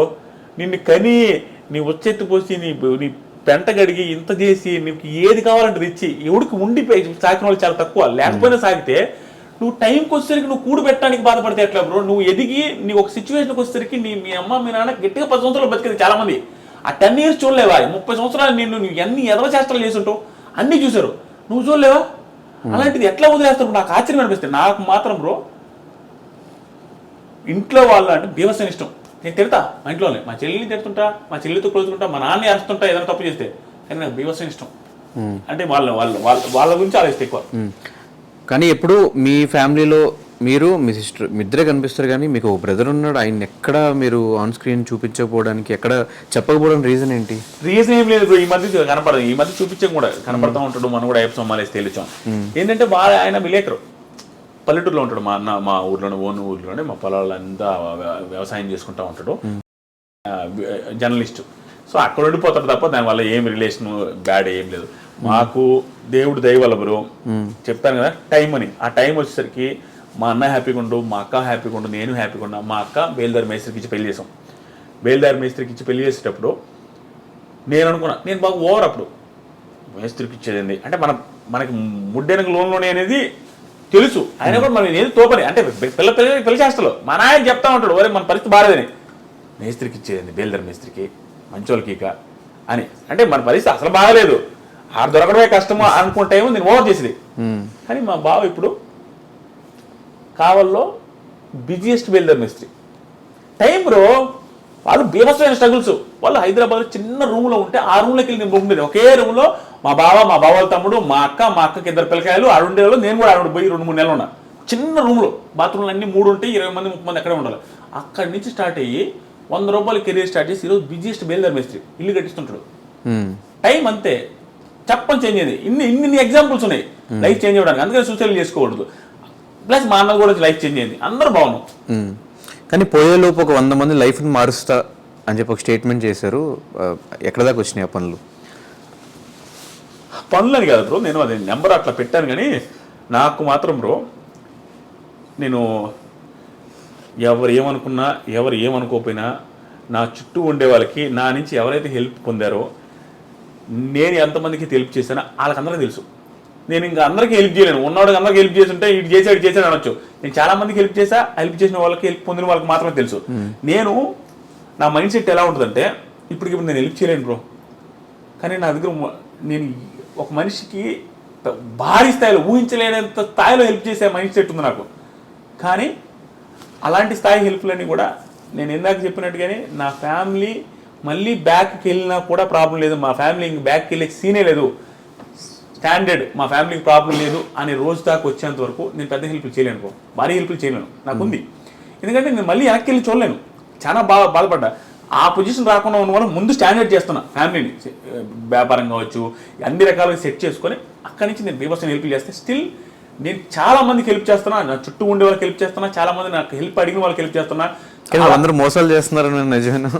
ఓ ఆయన అది నాకు మొన్న ఇన్స్టాగ్రామ్ స్టోరీ కూడా పెట్టాం బ్రో, రీల్ కూడా. అడిగిన వాడి అందరూ నేను ఇంకేమన్నా డబ్బులు, నేను ఎవ్వడికి ఇవ్వను డబ్బులు.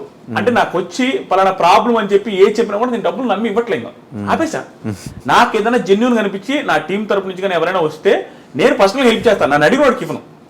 ఎందుకంటే ప్రతి దాంట్లో మోసం బ్రో. ఎదవనాయాలు ఎట్టున్నారంటే, నువ్వు ఎంత మంచిగా ఉంటే అంతమంది మోసం చేస్తారు.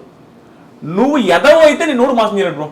నువ్వు మంచిగా కనపడు, ప్రతి ఒక్కడు పక్క పెట్టాడు.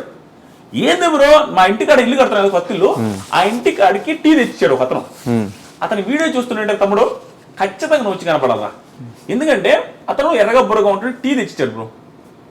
టీ తెచ్చి అమ్ముతా ఉంటే, నేను టీ తాగను, అమ్ముతా ఉంటే నాకు కొంచెం ఏదైనా ఇంట్రెస్టింగ్ అనిపించి చాలాసేపు మాడతా. నీకు కూడా తెలిసిందా, ఆడను వచ్చిన మనం తిన్న కళ్ళు బయట డాబాలు కూడా అందరితో మాడుతుంటా, సర్వర్తో ప్రతి ఒక్కరితో ఏ ఊరు ఏంది అన్ని కనుక్కుంటా ఉంటా. అలాగే వాడిని కూడా ఏం తమ్ముడు టీ, అతను ఏంటంటే లోనాలా వచ్చి ఫ్లాస్క్లో టీ అమ్ముతున్నాడు స్కూటీలో వచ్చి. ఏం తమ్ముడు స్కూటీ ఎంత టీ ఎంత సెట్ కావట్లేదు, ఎడిగిందుకు అమ్ముతున్నావు, షాప్ పెట్టుకోవాలి కదా, షాప్ లేకుండా ఎడిగింది అన్న ఎంత సంపాదిస్తున్నావు అంటే, రోజుకి 2,000 ఆదాయం వస్తున్నాడు, 30 రోజులకి 60,000 సంపాదిస్తున్నాడు. నేను భయంకర ఇన్స్పిరేషన్ అనిపించిండు. అరే నాయన ఎవడో, నేను అన్నిటికీ రిలేట్ చేసుకుంటా. ఎవడెవడో సస్తా ఉంటారు కదరా, ఈడు చూడరా నాయన ఈ పిల్లోడు ఎంత బాగా కష్టపడుతున్నాను, నేను మనసులో భయం హ్యాపీ అనిపించి తిరిగేది. తమ్ముడు షాప్ పెట్టుకోవచ్చు కదా, పక్కన వాళ్ళని అడిగేది టీ తాను కదా, ఎట్టుందన్నా పలానా టీ ఎట్టుందంటే బాగానే ఉందన్నాడు. మరి టీ కూడా బాగుందండి కదా, షాప్ పెట్టుకోవచ్చు అంటే డబ్బులు లేవు కదా అన్నాడు. నేను ఎంత ఉడాలనాయాలో చూడు, వెంటనే ఇంక స్పాట్ నేను ఇస్తాను, నేను ఇస్తా అనమే కాదు, అక్కడ మన ప్లాట్ తీసుకున్నావు 40 దాంట్లో నువ్వు రేకుల షెడ్ వేసుకో, అడిగేది కూడా చూసుకో. నువ్వు తెలిసి నేను ఎప్పుడు అమ్మను తమ్ముడిది, దాంట్లో రేకుల షెడ్ వేసుకొని టీ బొంకు పెట్టేసుకో, ఆ టీ బొంకు కూడా నేను డబ్బులు ఇస్తావు, నువ్వు పెట్టుకో, సెట్ అయిన తర్వాత నాకు ఇద్దు అన్నా. థ్యాంక్ యూ అన్న, థ్యాంక్ యూ సో మచ్ అన్న. అది అన్నాడా. తర్వాత అడగలే మనోడు, టీ అమ్ముకుంటాను ఒక 20 రోజులకు వచ్చి అడిగిండు బ్రో, 50,000 అడిగిండు, 50,000 ఇచ్చారు. ఇంక మళ్ళీ కనాలి. మధ్యలో ఒకరోజు కనిపించిండు, ఏదో జాబ్ అనడు వస్తానడు మళ్ళీ రాలా. చాలా బాధేసింది నాకు. అంటే ఆ మనిషి గురించి ఎంతమందికి చెప్పేది నేను నా వ్లాగ్ ఛానల్ కూడా ప్రమోట్ చేసిన అతని చూపించి జమ్ అట్లాంటి వాళ్ళు రాని. కానీ అలాంటి పర్సన్స్ హ్యాండ్ ఇచ్చినప్పుడు నిజంగా జెన్యున్గా ఒకటి వచ్చి హెల్ప్ అడిగితే వద్దురా దండం ఎవరిని నమ్మకూడదు అని నిజంగా హెల్ప్ చేయాలన్న వాడికి హెల్ప్ చేయలేకపోతున్నాం. అట్లా అయిపోతుంది. ఇట్లాంటివి నాకు ఇన్నేని బ్రో. నేను హెల్ప్ చేస్తే చాలు, నేను ఎవరిని నమ్మినా కూడా వాడు భస్మం. వాడకు నేను మంచితనం చూసి వీడైతే మంచి ఎరుపప్పు దొరికాడు అన్నట్టుకు వచ్చి శుద్ధి చెప్పి డబ్బులు తీసుకుంటారు. ఏముండదు. ఒకడైతే నా రూమ్లో ఇంట్లో పడుకుంటా ఉంటారు, రేకుల షెడ్లో ఏసీ ఉంటుంది, ఆ రూమ్లో పడుకుంటా ఉండదు. 2 రూపాయలు స్టూడియో ఒకప్పుడు అందరు రివ్యూ చూసి వాళ్ళు తెలుసు. పడుకుంటే మామ బాగాలేదు మామ 30,000 కావాలంటే ఫోన్ పే నెంబర్ చెప్పరా అనేసి కొట్టేసి పడుకున్నా. ఇంకంతే 30,000. ఇట్లాంటి చాలా కేసులు ఉన్నాయి. అని అడిగితే అసలు ఎంత దారుణం అంటే మామ రేపిస్తే ఇల్లుండిస్తా వదిలేసిన. ఇట్లాంటివి చాలా ఉన్నాయి, లక్షల్లో ఉన్నాయి. అది చూసిన తర్వాత నేను అందరికి చెప్పింది కూడా ఇన్స్టాగ్రామ్లో చెప్పింది ఇప్పుడు చెప్తాను మళ్ళీ. నువ్వు డబ్బులు ఇవ్వదు దొరికి ఇస్తే నీకు ఇచ్చే అంత స్తోమత ఉంటే అవతల 1,00,000 అడిగాడా ఆ 1,00,000 ఇచ్చేయి. ఆ 1,00,000 ఇవ్వడం వల్ల వాడు ఎగ్గొడితే నీకు దానివల్ల నీ లైఫ్కి ఏం ప్రాబ్లం లేదు అనుకుంటే మాత్రం ఎక్స్ట్రా లైఫ్ పోయి ఎచ్చులు పడి ఇచ్చేద్దాం. అడిగినోడు కన్నా ఇచ్చేస్తాడే నాటుకోవాల్సిందే సర్వం. ఎవడు రివర్స్ ఇవ్వకపోగా జరిగేది ఏంటంటే ఇప్పుడు యాంకర్ ధనుష్కి నేను 1,00,000 ఇస్తే యాంకర్ ధనుష్ 1,00,000 తీసుకున్నప్పుడు బాగానే ఉంటాడు. బ్రో కొంచెం అవసరం అనేది పార్టీ కానీ ఏదో ఒకటి తీసుకుంటాడు. ఫ్రెండ్షిప్ వాళ్ళు ఇచ్చేసిన తర్వాత నాకు యాంకర్ ధనుష్కి రోజు హ్యాపీ బర్త్డే బ్రో అంటే happy birthday bro, thank you bro, happy new year అన్నీ ఉంటాయి. డబ్బులు ఇచ్చిన తర్వాత 15 రోజులు ఇస్తాను యాంకర్ ధనుష్. 16 రోజుల నుంచి నేను మెసేజ్ చేస్తే ఎత్తడు, ఫోన్ చేస్తాడు. ఎందుకంటే అతనికి డబ్బులు లేవు, ఇవ్వలేకపోతున్నాడు అనే ఫీలింగ్తో ఎక్కలేదు అబ్బాయి బాగోదనేసి దూరం అయిపోతాడు. మన ఇద్దరి మధ్య ఉన్న ర్యాప్ మొత్తం పద్దాడి నుంచి నేను సీరియస్ అవ్వడం స్టార్ట్ అవుతా.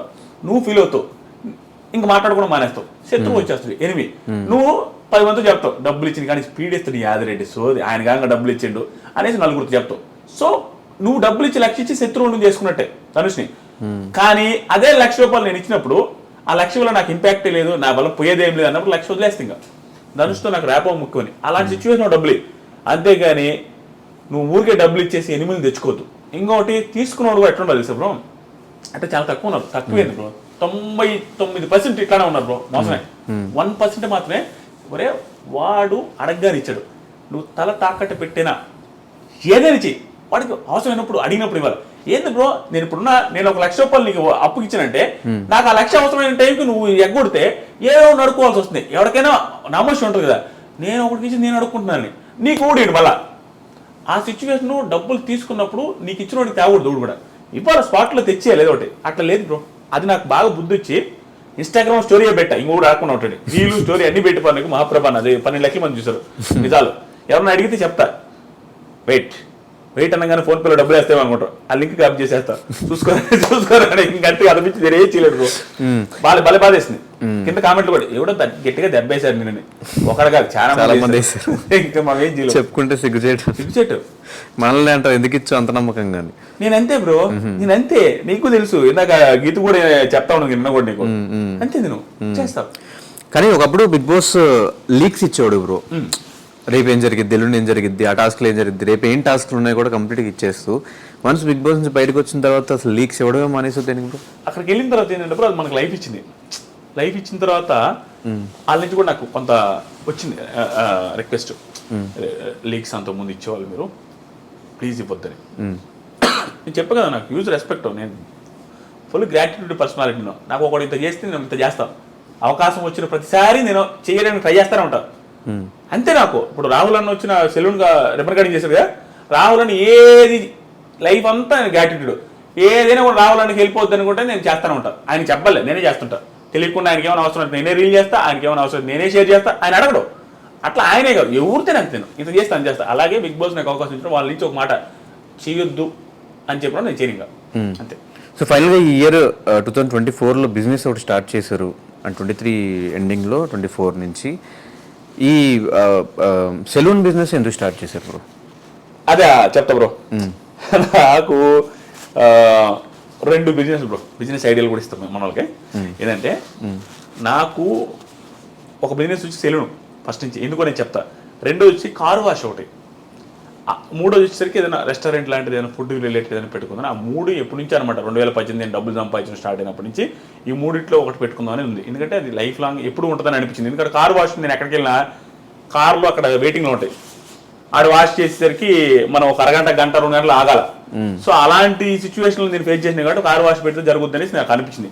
సెలూన్ నువ్వు ఎవరికైనా ఏ బిజినెస్ అయినా లాస్ రావచ్చు. Loss in the sense customers లేకపోవడం, డబ్బులు అని కాదు నేను చెప్పేది. కస్టమర్స్ లేకపోవడం జరగచ్చు, కానీ సెలూన్ బిజినెస్ లో కస్టమర్ లేకుండా ఉండదు. ఎవరికైనా పెరగాల్సిందే, ఎంటుకలు రావాల్సిందే, గడ్డం రావాల్సిందే, కటింగ్ జరగాల్సిందే, నాన్ సీజనల్ బిజినెస్. సో దాని మీద నాకు ఉండింది. సో ఆ రెండింటిలో ఒకటి పెడదాం అనుకున్నాను. కార్ వాష్ ప్లాన్ కూడా వెరీ సూన్ ఉంది. ఫ్యూచర్లో ఎప్పుడో ఒకటి పెట్టాలా. హోటల్ కూడా ఉంది, అన్ని రోజులు బాగుంటే ముందు ముందు పెడతా. సెలూన్ పెట్టడానికి రీజన్ వచ్చేసరికి ఇది మంచి బిజినెస్. ఎందుకంటే చెప్పాను, ఆలోచించి పెట్టుకోవాలి. ఏదైనా కూడా మళ్ళీ బ్యాక్కి వెళ్ళకూడదు. ఏది వేసినా 100 రకాలుగా ఆలోచించి జాగ్రత్తగా చేసుకోవాలి. సో అందుకని నేనే సెలూన్లో కూర్చొని విజయవాడ లోటస్ ల్యాండ్ మార్క్లో కూర్చొని 24 గంటలు ఆడే ఉంటాం. పెట్టామంటే సక్సెస్ చేసుకోవాలి, జాగ్రత్త చేసుకోవాలి బ్రో. మన బిజినెస్ మనమే సక్సెస్ చేసుకోవాలి, మన బిజినెస్ మనమే దగ్గర ఉండి చూసుకోవాలి. అలా చేసా. సెలూన్లో కూడా ఇంకొక వన్ ఆఫ్ ది రీజన్స్ ఏంటంటే, నేను ఏ బిజినెస్ పెట్టినా ఏది పెట్టినా నేను ఏందాక 100 మంది నేను చెప్పాను చూస్తారా హెల్ప్ చేస్తాను. అది నాకు ఉండలే. ఎప్పుడు నా మనసులో ఎప్పుడు అనుకుంటానమాట, నేను హెల్ప్ చేస్తానమాట. ఇప్పుడు నేను ఏందా చెప్పాను, జనాలు డబ్బులు ఇవ్వని అడిగినోడికి నాకు కష్టాల్లో ఉన్నాడు అనుకున్నాను, అడగకపోయిన ఇస్తాను. నేను ఇస్తాను, నేను కనుక్కొని ఇస్తాను. అంతేగాని వచ్చిన అడిగిన వాడు నేను అసలు లేను. అలా ఫిక్స్ అయినా. ఆ 100 మందికి కాదు, 100 మంది కంటే ఎక్కువ మందికి హెల్ప్ చేస్తాను.